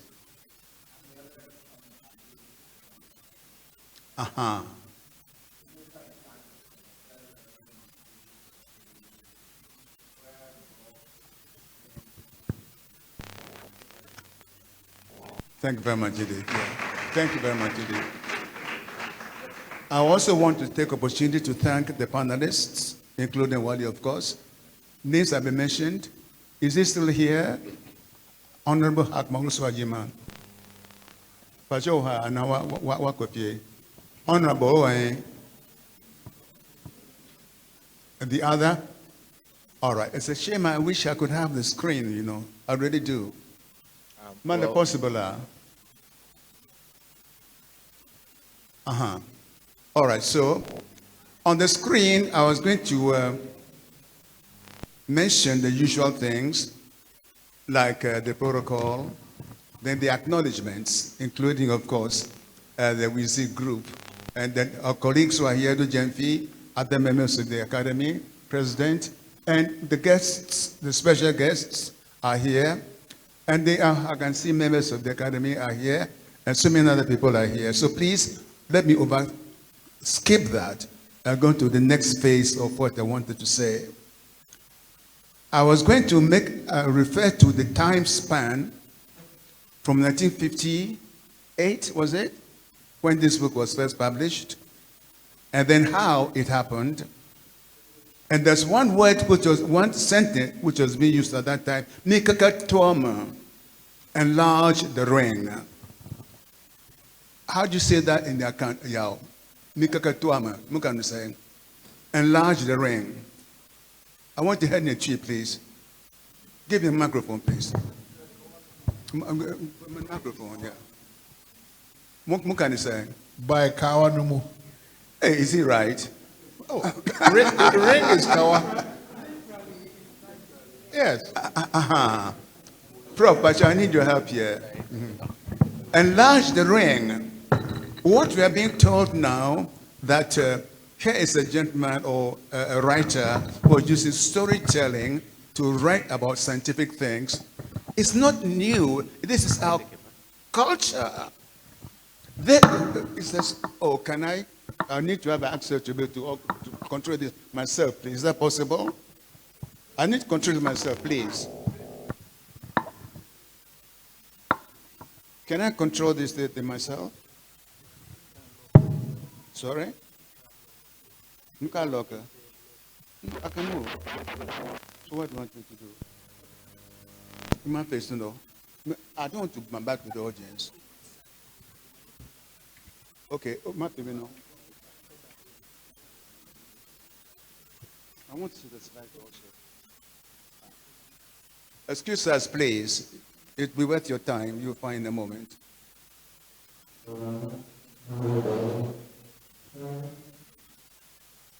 I've not left you.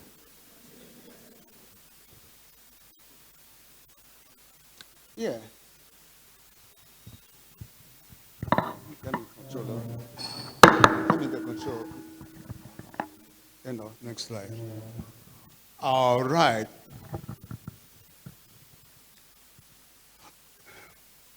The protocol has been done already. Acknowledgements have been and adding names as I go along. I want to talk about who were involved in the backstory of this book. They can be institutions, governmental or private, and they actually promoted the poems in a way. When? The times from 1958 up to the moment. How? We're going to focus on the enlarge the ring. And those who enlarged the ring, for me, actually guided or even courted me to join them will be shown momentarily. There were some professionals who took the risk and published the works of a rank beginner. And then there's the whole section 6, where silence takes over because pictures can talk better. I must apologize to my family, but please believe me, your time will come, except the one who carried the seed, that is my mother. Here then, in the beginning, research, Presec Act 1, 1958, the headmaster, Kulfio, and the head of the Department of English mentioned just now. That information received from Presec is a preview of what actually happened. He made exceptions. Some of us were offering signs, but we were encouraged to take language also seriously. Presec, are there Presec boys here, apart from my young ones here? Is Presec here? Are they? Show your hands, please. Give us your anthem. Oh, give it.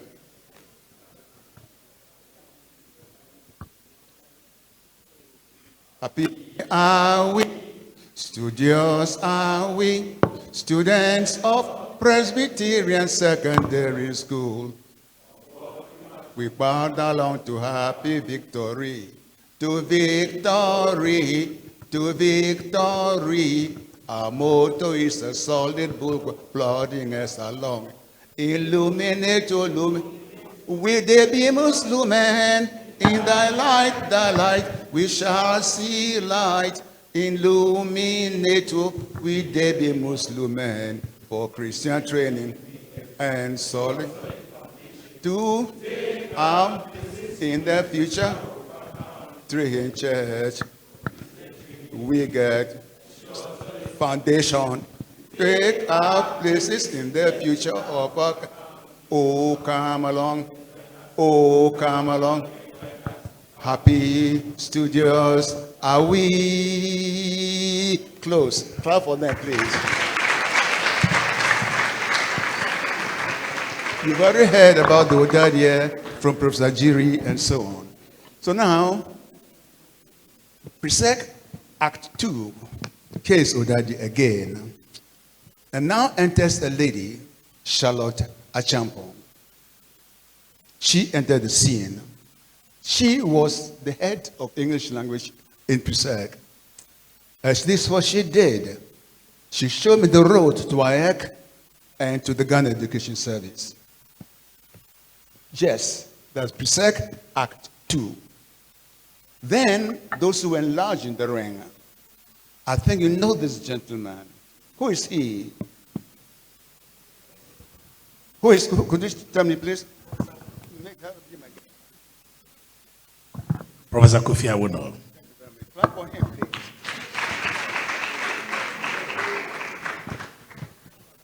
And this is what happened. He enlarged the ring, and this is the book launch.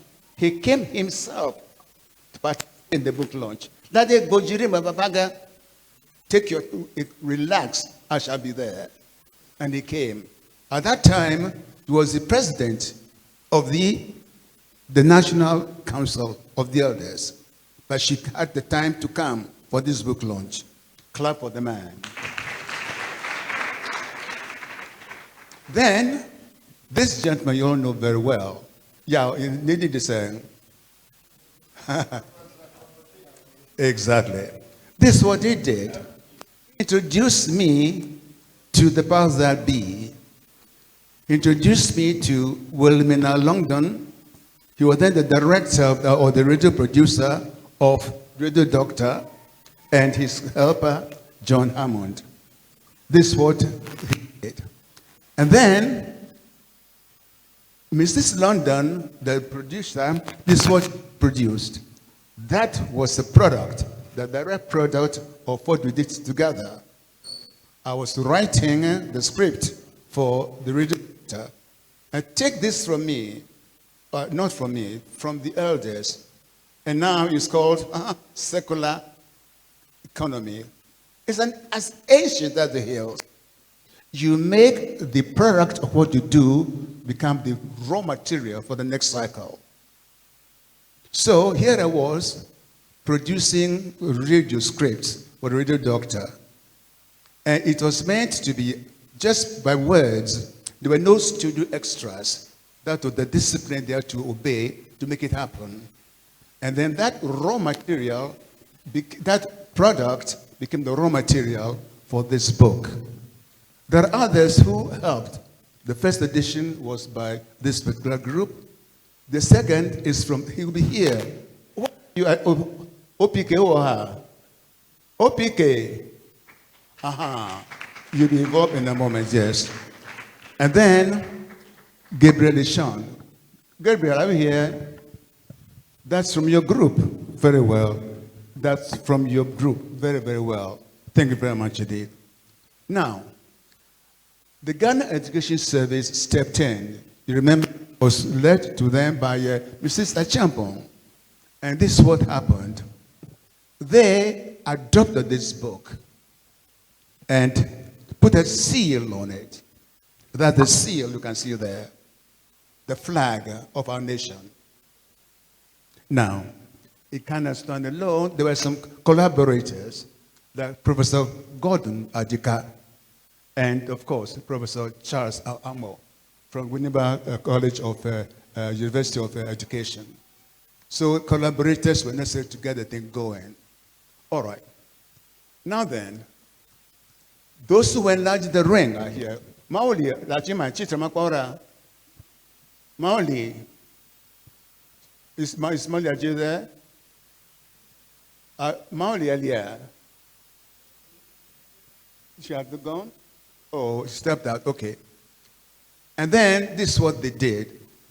We had to go to schools and so on. The Bois Center. There's Kofi over there. The old man sitting close to him. Now then, Atuke a part of the team that were enlarging the ring. He was there with Satush Kata and others. They were the enlargers of the ring. Now, the Kutse was a part of this. They introduced me to the Ghana Association of Publishers. When they met this lady from Australia, what they did there, an interesting thing happened when this collaboration was going on. Now, the collaborators. You can see here the one in the turquoise dress. Who is that? The turquoise dress, the tall man. Atuke Okai. Who was that wearing the hat on the extreme right? Who is the lady in the middle in the pinkish dress? You can identify them all with time. And here at the bottom, ignore that. There's the man in the preserved dress. You can see that. On the other side, you can see Wale, and then Hackman, also Ajiman, sitting there, participating in part of the collaboration. And this is the Bodomo. When I was inaugurated, almost 10 years ago, he came to attend as an observer. All right. Then, the next picture here, this is the collaboration with the collage of UNESCO team. UNESCO, show your hands, please. How many of you are here, UNESCO? This is what you have done, including the supporting of the translation of the poems to Ghana languages. This is also there. And then, it's not over yet, the third one here. This happened recently. You can see here those who are members of the particular group. And this is the last one. Nipa Hiamoa. Mr. saying, Nipa Hiamoa. And when at that stage, Martin, I needed help. So that concludes what I want to say. And I've been here, been the protocol, acknowledgements, who did it, when, how, the collaboration speeches have said it all. And apologies to my family, because they will not be mentioned at all. Your turn will come, except the one who carried the seed. That is my mother. Madam, this is the picture of my mother. Thank you very much indeed.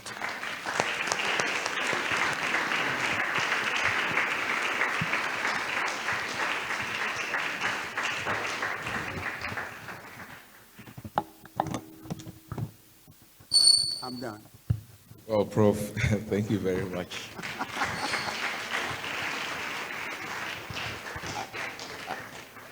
I believe that just as you have said, pictures actually speak much louder than words, and you really have taken the wind out of my sails. I think you've made this job extremely easy.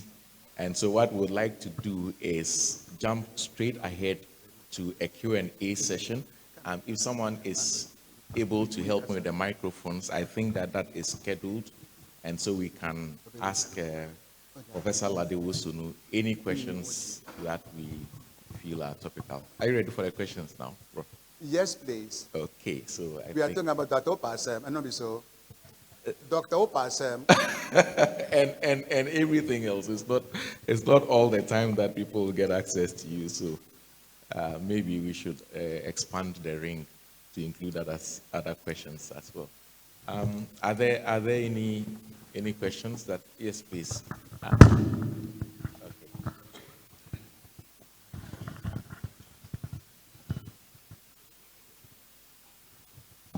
Hello, good evening, Prof, invited dignitaries and other invited guests. My name is Jennifer Kwamwa.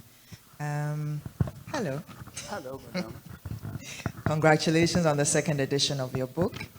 I was wondering, when the conversation about radio theater was going on, and you mentioned that also you were introduced to the GBC head at the time, I was wondering if at any stage you had developed some short stories along public health awareness campaigns for radio for GBC. Yes. Those who had a chance to read in the Ghanaian Times the medical issues or health issues will bear in mind that I use short stories to tell the things I was describing.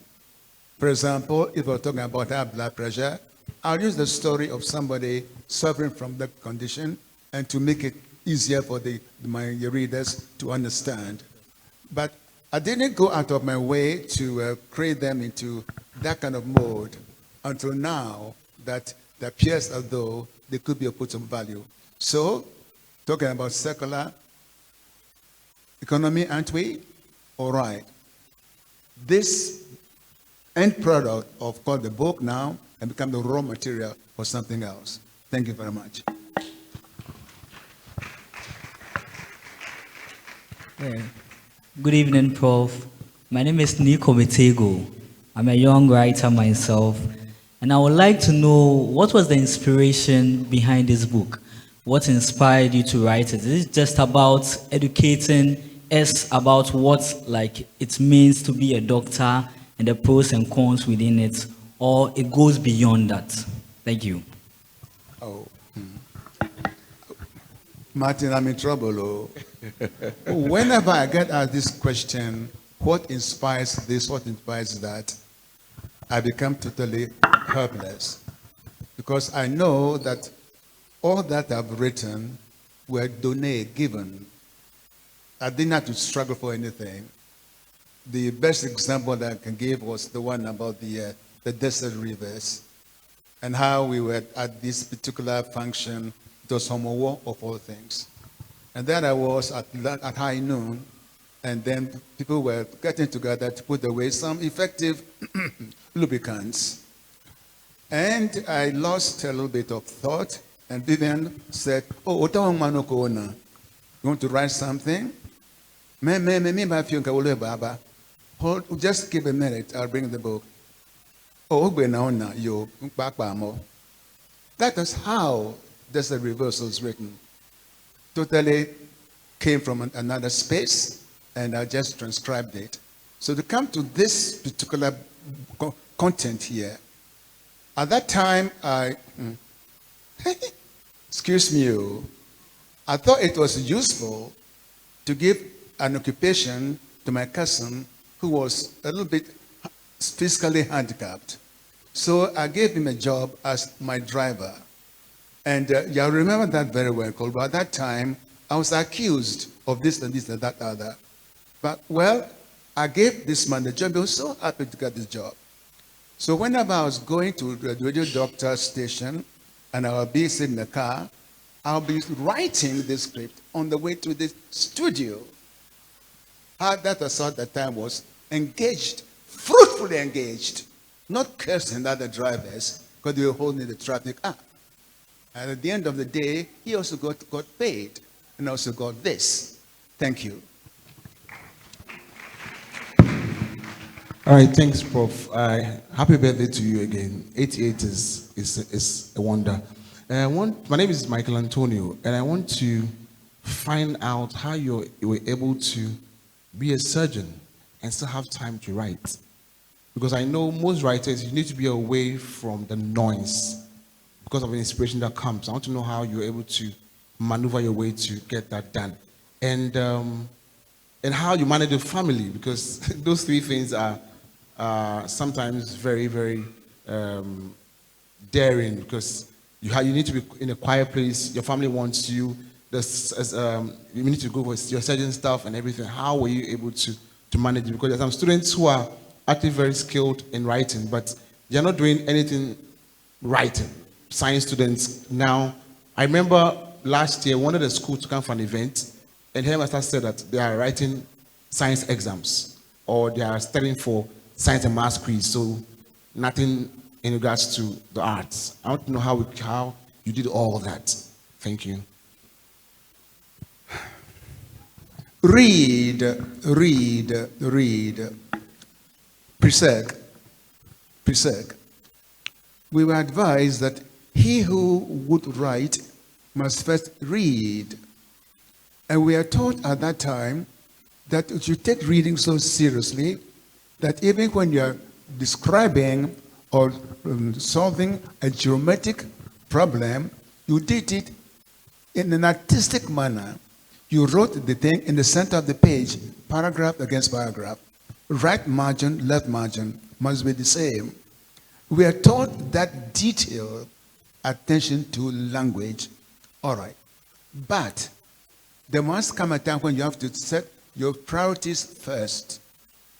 So that I was reading when I was young, and we even participated in playing parts of plays. For example, She Stoops to Conquer when you were in Presec, or in the St. Augustine's, we did something else in the St. Augustine's by T.S. Eliot, Murder in the Cathedral. I was the first priest at that time, even though I was sixth. Yes. So you must be able to combine the two. But the priority must receive attention. When I was asked to drop literature because I had to do art maths, as you must have heard before, I wept. But I had to let it go, and after that, it came back again. One thing to be able to write, silence. You need to learn to keep your mind silent so you can hear communication from the other level. Thank you.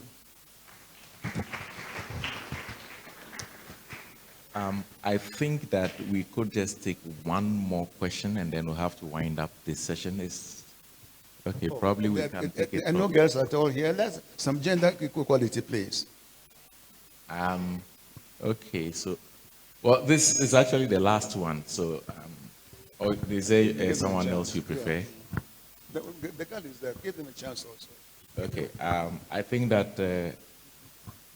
Good evening, Chairman, Chairperson, and dignitaries. Sir, please, I'm sorry to shake your emotions again, but my question is, what inspired you from moving or diverting from something innate in you, that's science, to literature, or to writing in particular? What's the question again? I missed it.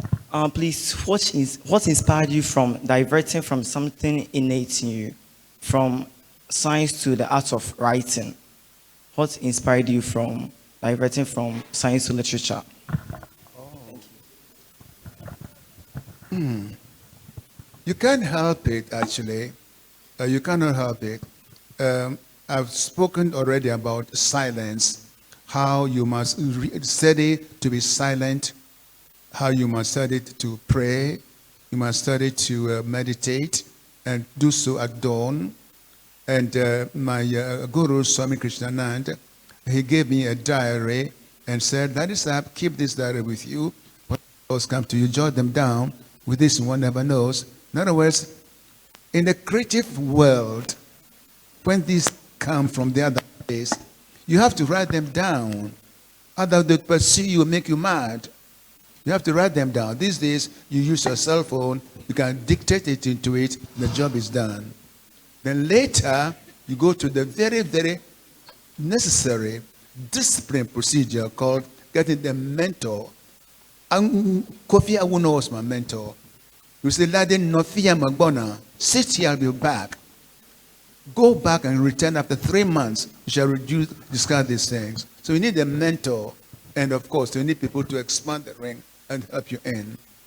So that's what it takes, please. Thank you very much indeed. The ladies, please. Oh, they are leaving. The lady? Good evening. Good evening. Please, Jennifer Amano Yorinchi from NNTC Kolebo.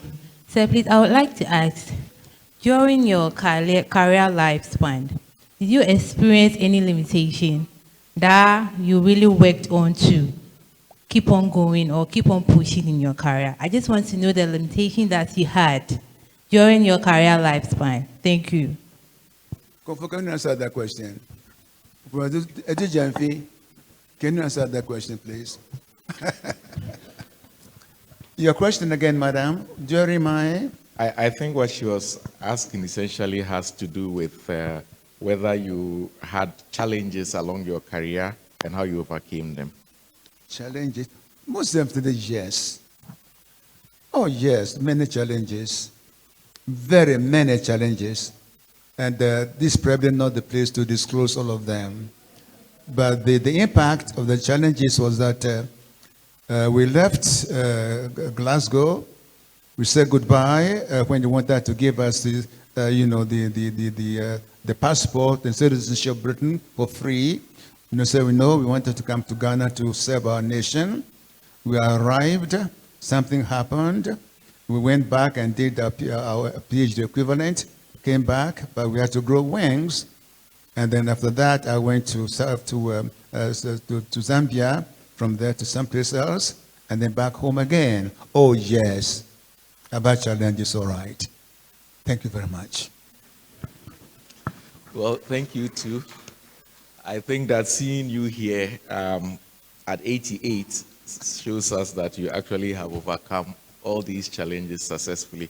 I thank you for making my job so easy. The conversation has flowed very well, and we can bring this session to an end. It actually excites me. I was looking at the clock. I was very happy to see a public clock in Ghana that actually tells the correct time. So I think that with this, we can actually bring the session to an end. Thank you very much, Prof. And let's make sure we get his books. Thank you. MC?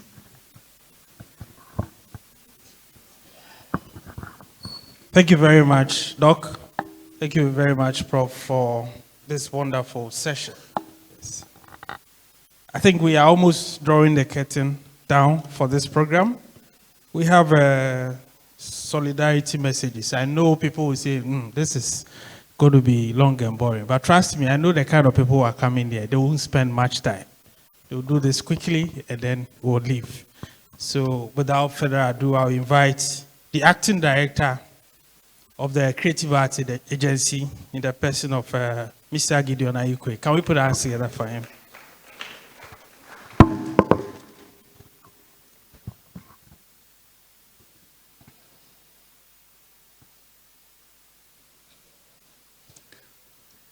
Madam Chair, distinguished ladies and gentlemen, good evening. That Prof actually reminds me of my geography master back in secondary school. Indeed, most of us in the classroom wondered if he was a geography master or an English teacher.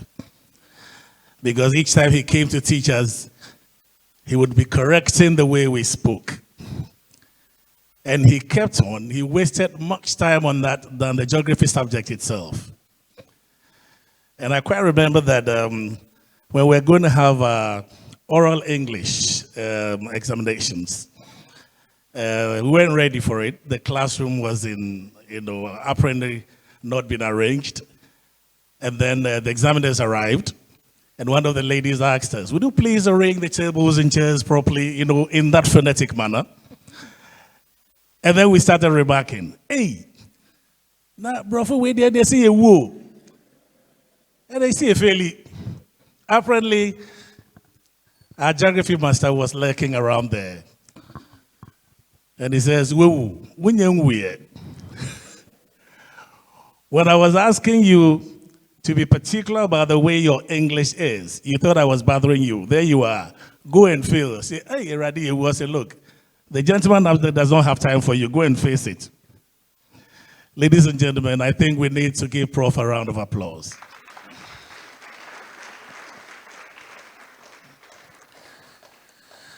Madam Chair, let me start by quoting F. Sionil Jose. And he said, the heart of the theater is the play itself, how it dramatizes life to make it meaningful entertainment.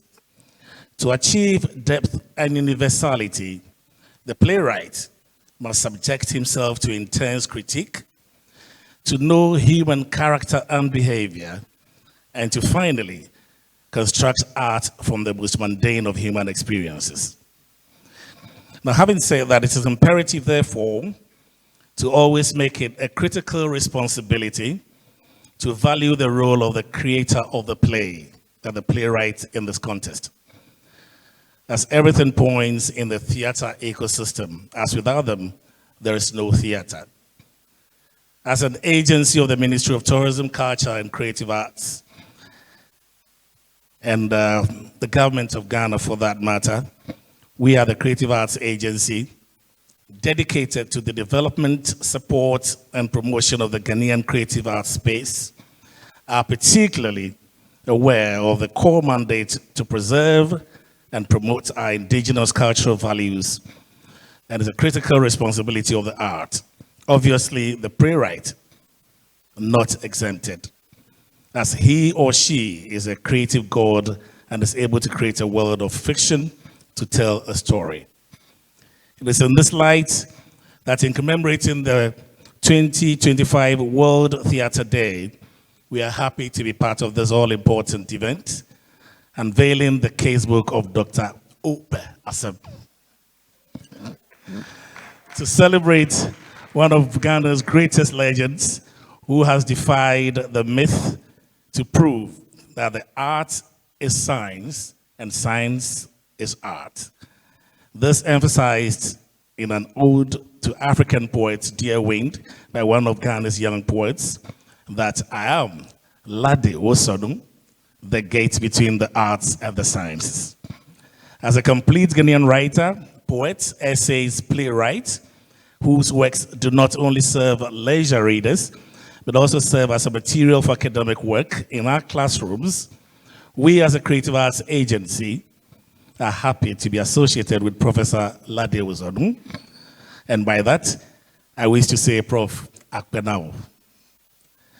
Now, giving the Ghanaian space what they actually deserve. I would also like to thank the Pan-African Writers, the Ghana Association of Writers, and the Academy of Arts and Sciences for this fantastic event. And it will be our pleasure to work on more of such projects with you. Thank you very much.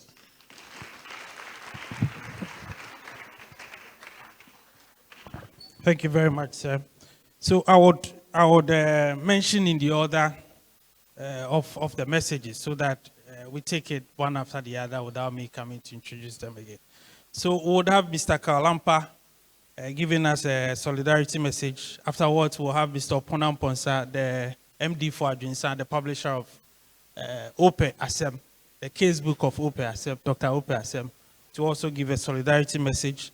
And then afterwards, Mr. Exoma would also give a short message and then help us do a video countdown and unveiling of the book. Thank you very much, sir.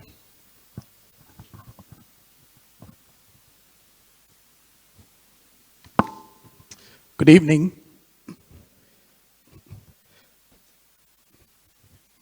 It's a very special evening today for me because I see a lot of my mentors also here and friends. And my colleague Ajwa from UNFPA. My colleague Melody is already, I think she already left. So it's very special for me. And I'm speaking here on behalf of UNESCO, representing Mr. Edmund Mukala. Oh, I also see Apyoko here, great. And others, okay. So I just go straight to the statement. So Dr. Wale Okeridan, the SG of the Pan-African Writers Association, executives of Ghana Association of Writers, executives of Ghana Academy of Arts and Sciences, distinguished guests, esteemed artists, scholars, and advocates of literature and theater, the media.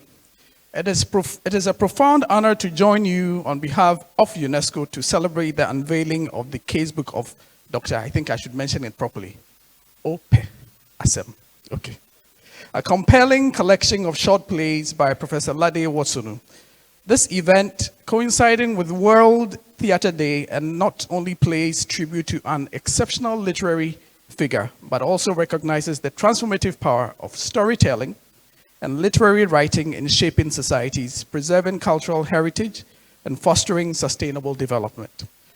Professor Lade Wosornu exemplifies the harmonious integration of science and arts.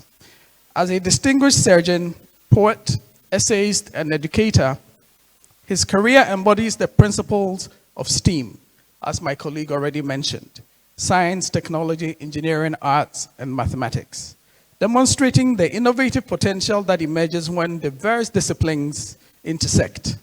His collection of dramatic works, interspersed with his ability to weave intellect with creativity, leaves an indelible mark on generations of readers and thinkers.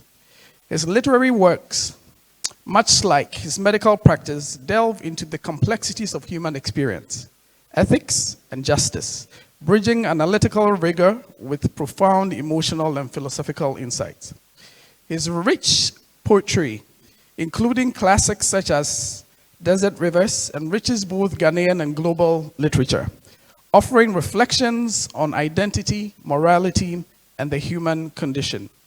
UNESCO firmly believes in the interdisciplinary power of education and creativity. The integration of the arts and sciences is essential for fostering innovation, critical thinking, and holistic development.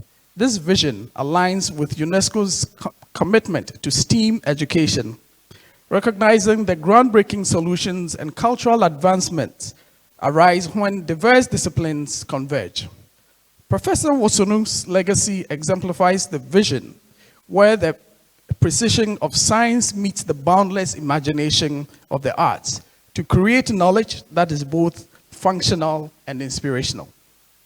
In line with this commitment, UNESCO, with support from the Swedish International Development Cooperation Agency, SIDA, initiated projects aimed at strengthening science, technology, and innovation, or what we call STI, systems in Africa, including Ghana. These initiatives sought to enhance national and regional STI policies, governance, and institutions in research and innovation in accordance with UNESCO's 2017 recommendation on science and scientific researchers to empower societies to create and utilize scientific knowledge for the inclusive and evidence-informed decisions, thereby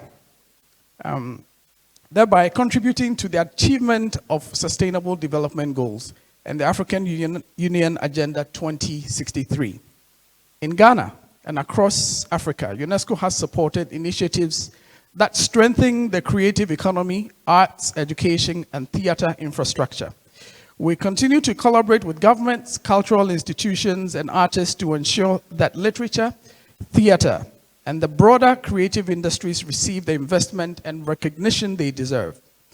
Through the 2005 Convention on the Protection and Promotion of the Diversity of Cultural Expressions, UNESCO advocates for policies that recognize the diverse creative expressions as essential to national and global development. Additionally, the 2003 Convention for the Safeguarding of Intangible Cultural Heritage emphasizes the need to preserve storytelling traditions, oral histories, and performance arts as vital components of cultural identity. Literature is a powerful economic and educational asset, and today's celebration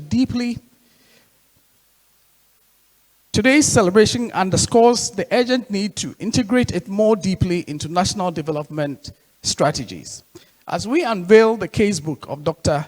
Asem, let us celebrate not just a literary milestone, but also the legacy of a man whose life and work transcend disciplinary boundaries. And what a better place to have this event than the Ghana Academy of Arts and Sciences. We urge all gathered to use this occasion to commit to the advancement of literature, creativity, and the arts as pillars of knowledge, identity, and progress.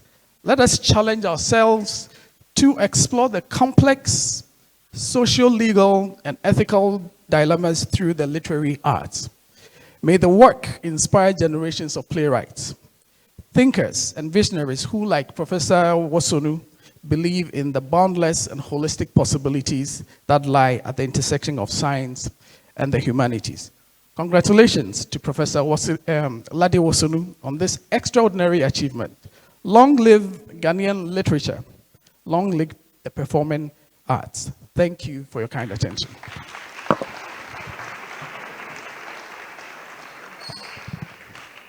Thank you. A quick correction.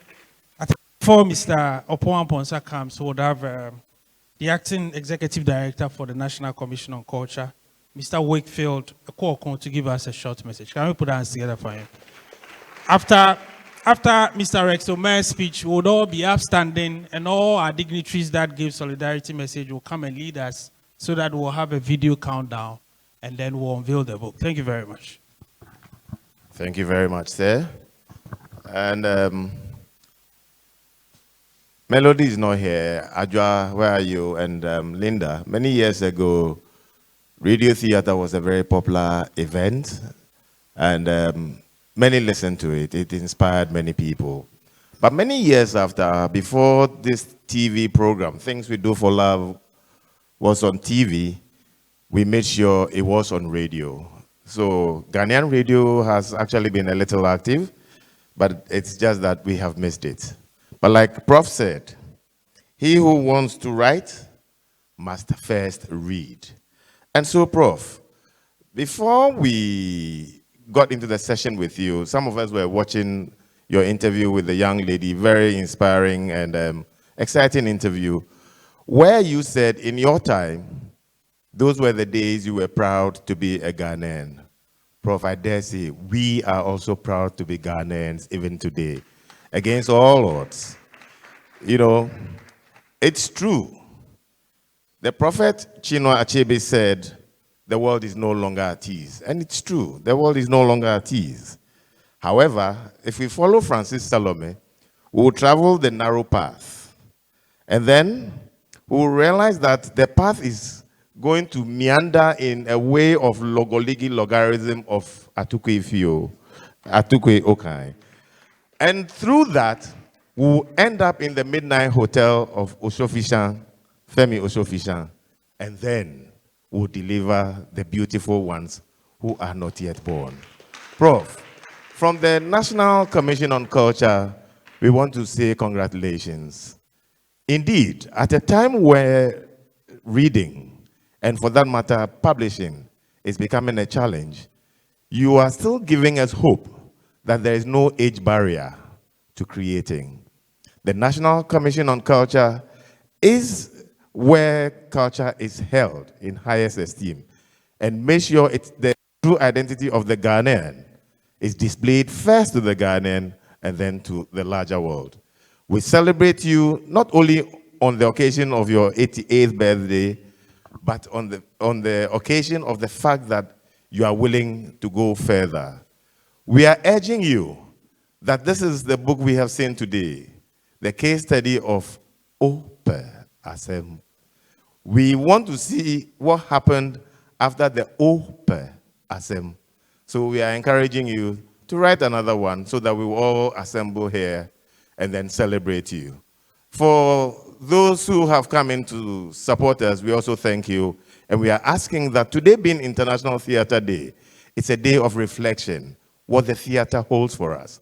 We are encouraging you to reflect, and to power, we say congratulations. Continue supporting this particular endeavor and make sure the name of Ghana also goes as high as possible. Thank you very much once again, Prof. Congratulations. Thank you.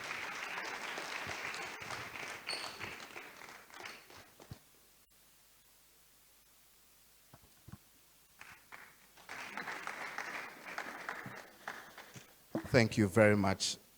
Madam Chair, esteemed guests, our Odadie 62 young men, students, fellow book lovers, ladies and gentlemen. It's my great honor this evening to say a few words as the publisher of this extraordinary book written by our accomplished medical surgeon, poet and storyteller, Prof. Lade Wosornu. Today, I know he's also called Teacher Woozy. As publishers, Adrian Publications for over 40 years have had the privilege of working with many talented authors, but I must say that Prof's work stands out for its unique blend of medical expertise and engaging storytelling. I'm happy this was noticed by our panelists during the panel review. This book, Asem, is not just a testament to Prof's skill as a surgeon, but also to his dedication to sharing knowledge and inspiring others, especially the young ones. Through these pages, we gain a deeper understanding of the human body and the medical profession, as well as the sweetness that the reading offers. I would like to extend my sincerest gratitude to Prof for trusting us with his manuscript. Prof, it has been an absolute pleasure working with you, especially drinking the holy coconut juice under the refreshing tree in your home. We are thrilled to join you to bring your book to readers everywhere. On behalf of Adrian Publications, I offer my warmest congratulations on this achievement.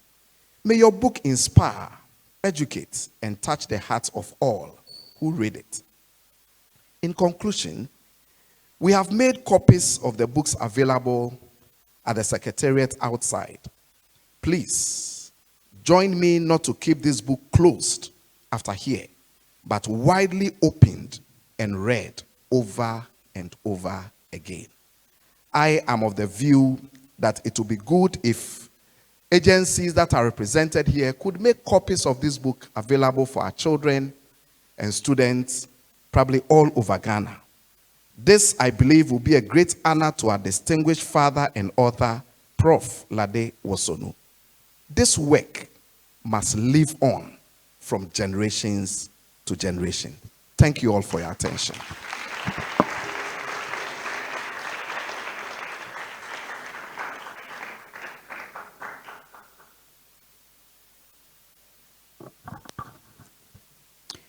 Madam Chairperson, our esteemed icon Professor Lade Wosornu, distinguished guests, ladies and gentlemen, good evening. On behalf of the Honorable Minister for Tourism, Culture and Creative Arts, Madam Ablajifa Gomashi, who is currently abroad representing Ghana at the Black History Festival in Atlanta, USA, I extend her heartfelt apologies for her absence and her deepest admiration for today's gathering. She has entrusted me to deliver this message.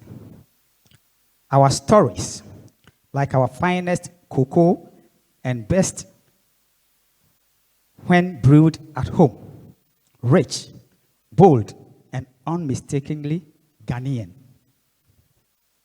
Today, under the theme Literature Brewed in Ghana, we celebrate not just the written word, but the very essence of our identity, steeped in tradition, fermented with wisdom, and served with the warmth of our communal spirit. At the heart of this celebration stand Professor Lade Wosornu, a master brewer of words whose works, the master brewer, and beyond distill the complexities of our history, the tang of our struggles, and the sweetness of our triumph into verses that endure. Ghanaian literature is not ordinary brew. It is a concoction of our traditional folklore, our colonial resilience, and our modern aspirations. From the griots of old to the pens of today, literally giants. Our stories have been fermented in the cask of time, aged by experience, and poured out to quench the thirst of generations.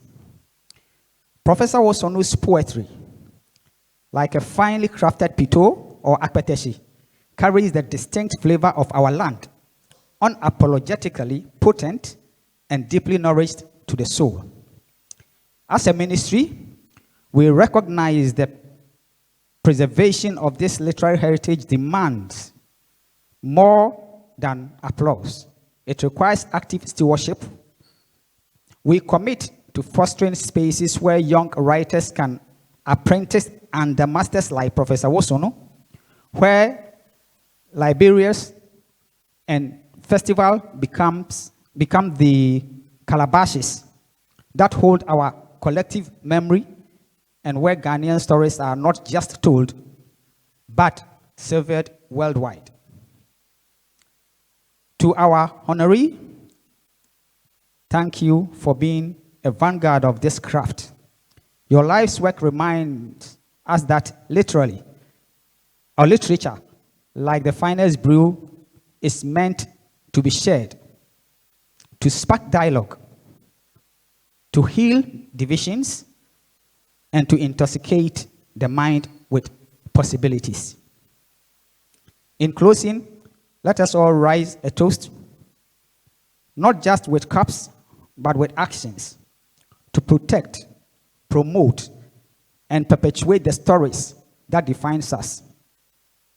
As the minister often says, a nation that forgets its stories loses its soul. Today, we declare that the soul of Ghana is alive and its literature is still being brewed. Thank you, and may our stories never run dry. Thank you.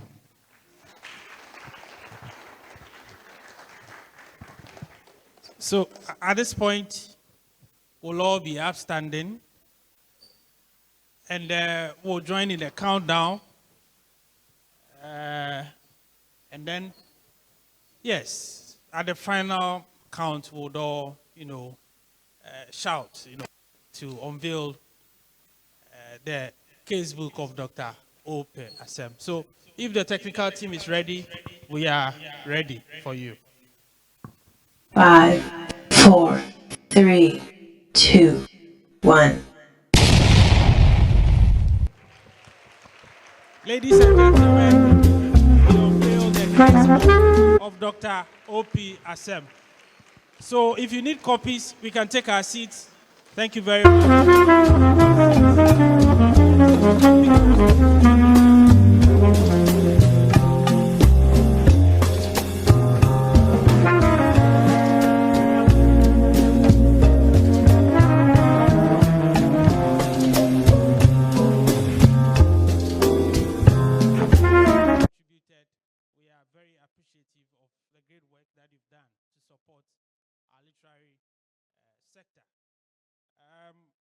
Before we take our closing remarks, sometimes when you promise our little brothers and sisters that they will do something, and then you tell them because of time you didn't allow them to do, it's very hard, for them to accept that.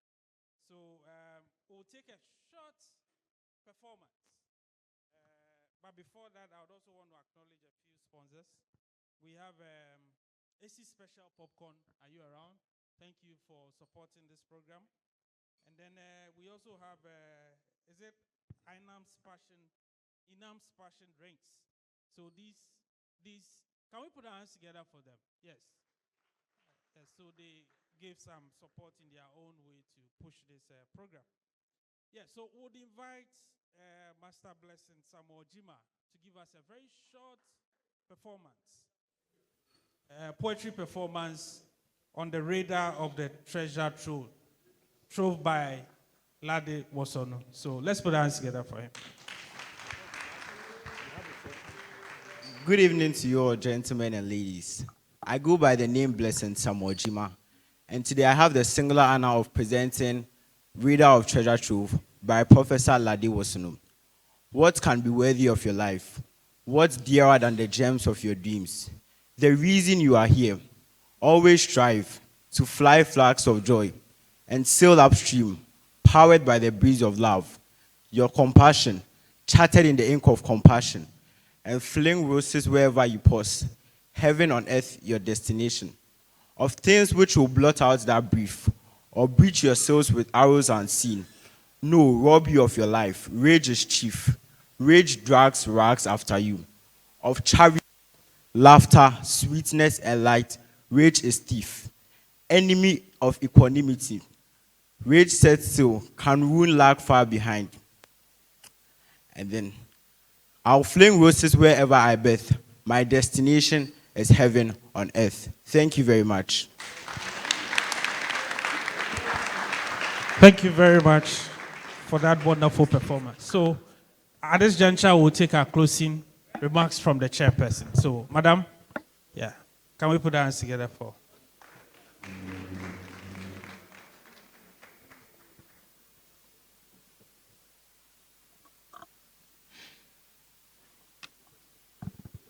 Thank you.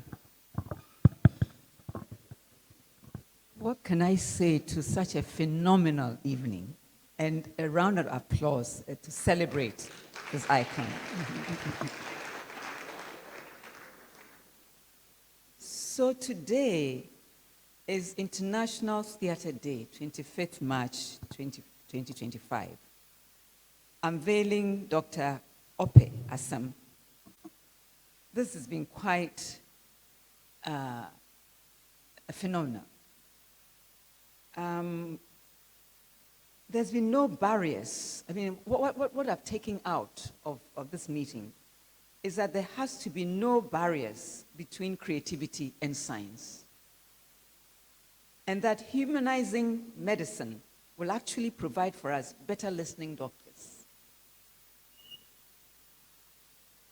I must say, we can say that this is a unique icon I don't know anyone who could have put this together except Professor Lade Wosornu. A surgeon who's learned to share knowledge. And what is apt is that this is all happening at the Ghana Academy of Arts and Sciences, where our motto is promoting excellence in knowledge. So where better for this to have happened than the Ghana Academy of Arts and Sciences? And it sets the tone for future things to come. So listen out for future events, please. So storytelling to changing of minds and hearts, Professor Lade Wosornu, you're only one of a kind, and we thank God for your life. A happy birthday, especially Woozy Woozy, Master Brewer. Really, you are a gem, and we all appreciate you. Thank you very much.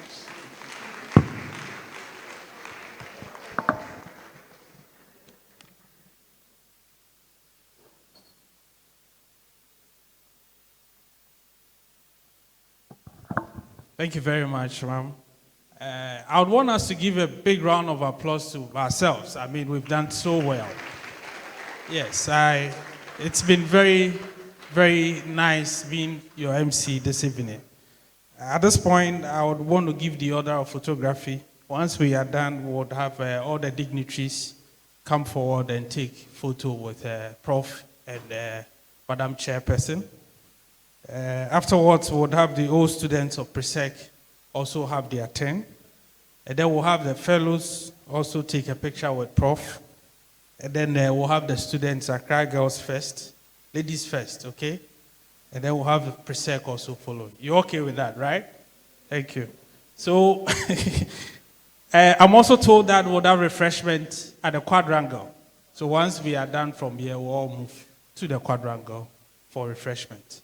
At this point, I'll invite Mr. Oswaldo Kante to give us the closing remark, the vote of thanks, and then we'll take our closing prayer and leave. Thank you very much. So, to give to everyone and expect not from anyone, God sufficient by sunset. My favorite line in Professor Lade Wosornu's final liberation. I shoot the rapids of life, glide on the cliff at dawn. But that is not why we are here. And I've always told Prof, that is my favorite poem. So all of you try and go for that poem, Final Liberation. At this point, we will be very magnanimous to tell you, thank you very much for making us take the opportunity to appreciate the role of the playwright in theater development. We have had a lot of revolution in that space. But anytime we mention theater, it is a performance that comes to mind. And as read as a prologue by the executive secretary of Creative Art Agency, that there cannot be play without a playwright. It is the creator of the storyline. They are more of demigods that create their world with fiction to tell the story. So be it dance, music, there is that person who creates that storyline. And so I'm very much happy that on this day, as we seek to commemorate World Theatre Day, we have decided to reset and come down to the basis. So let's put our hands together for being part of this historical event. And what more can we go? That this book that was first published when I was not born. Yes, in fact, the first edition of the book is older than me. And it beats my mind why Prof kept hiding it from us until we found it. Until we had to push him to have it reprinted. Put our hands together for Prof for making it happen. And that even makes us understand that Prof is a complete writer. He writes essays, he writes poems, he writes drama. And the content of the dialogue, it beats my mind because as far as when I was not born, Prof was talking about Google. He even gave an indication of AI coming. Well, he's always said he's a prophet in the literary sense. That we have the Black Star Experience Coordinator from the Flagstaff House, which is the embodiment of the drive for culture, art, and tourism. Please, let's put our hands together for Mr. Rex Mafu. So the entire drive vehicle for building the sector is him. And he came in on behalf of the minister, as he rightly mentioned. And Honorable Nana Oye Banfuado has sent a message which I will show to Prof. Actually, she mentioned to me that Prof is the godfather, but she's coming from Kenya, so she's not be able to make it, but she says she will try and make it up. And then we have all the relevant sectors in the sector. We have Mr. Akwaku, who is the Executive Director for National Commission on Culture. That we have Mr. Gideon Ayukwe, who is the Executive Secretary for the Creative Arts Agency. It's enough to tell us the support the entire sector gives to us. But how can we go on without talking about UNESCO? I've always said UNESCO has become the God who are descending into the arena to help us fight the battle. So very often we see them like an agency of the sector. Please, let's put our hands together for UNESCO and all. And the fellows, how happy I am that I'm a scientist, but I need to climb to the ladder and join. Thank you so much for availing yourself. Of course, Prof relied on you, and then you have come. And then all students, the ever young, old students. Let's put our hands together for them. Accra girls, thank you so much for coming. Put your hands together for them. They were not happy when you sang your song. You know they like it in spirit. And then, 2003, I hesitated. So I'm proud to be an old student as well. So put your hands together for Presec and all of us. And I don't know how we didn't mention MC, the wife of Professor Lade Wosornu. Please, let's put our hands together for Mom. So surely the dawn of tomorrow shall break, and we shall hear the early dawn call crow, kokochioku. Yes, that shall wake the sun from sleep to hang in the sky, and that shall stimulate the silent winds to move around, and we shall see the arms of the tree dance to the silent tunes of that air. When all that have happened, please, on this day, 2025 edition of World Theatre Day, the Pan-African Writers Association, the Ghana Association of Writers, and the Ghana Academy of Arts and Sciences, with support for the Creative Arts Agency Ghana, say, Waminda Nyeshi, Yedamwasi, Akbe, Akbe, Akbe, Gobo. Thank you very much, Oswald.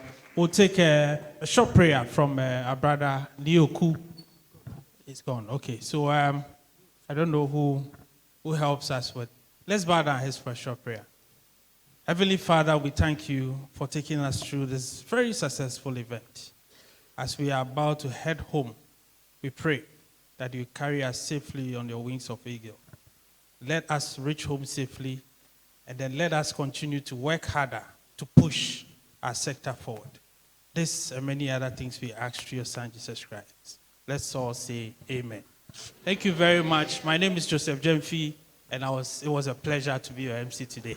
The refreshment is happening at the quadrangle. We can all, but we'll take our pictures first. So, yes, so we'll have the dignitaries line up here.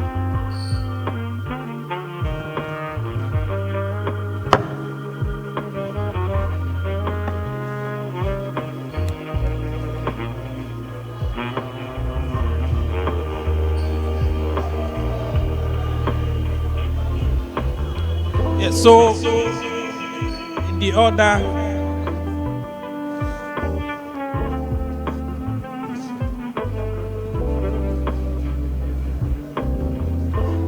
We will have first our dignitaries with Prof. take a very nice group photo which will be hanged in the archives.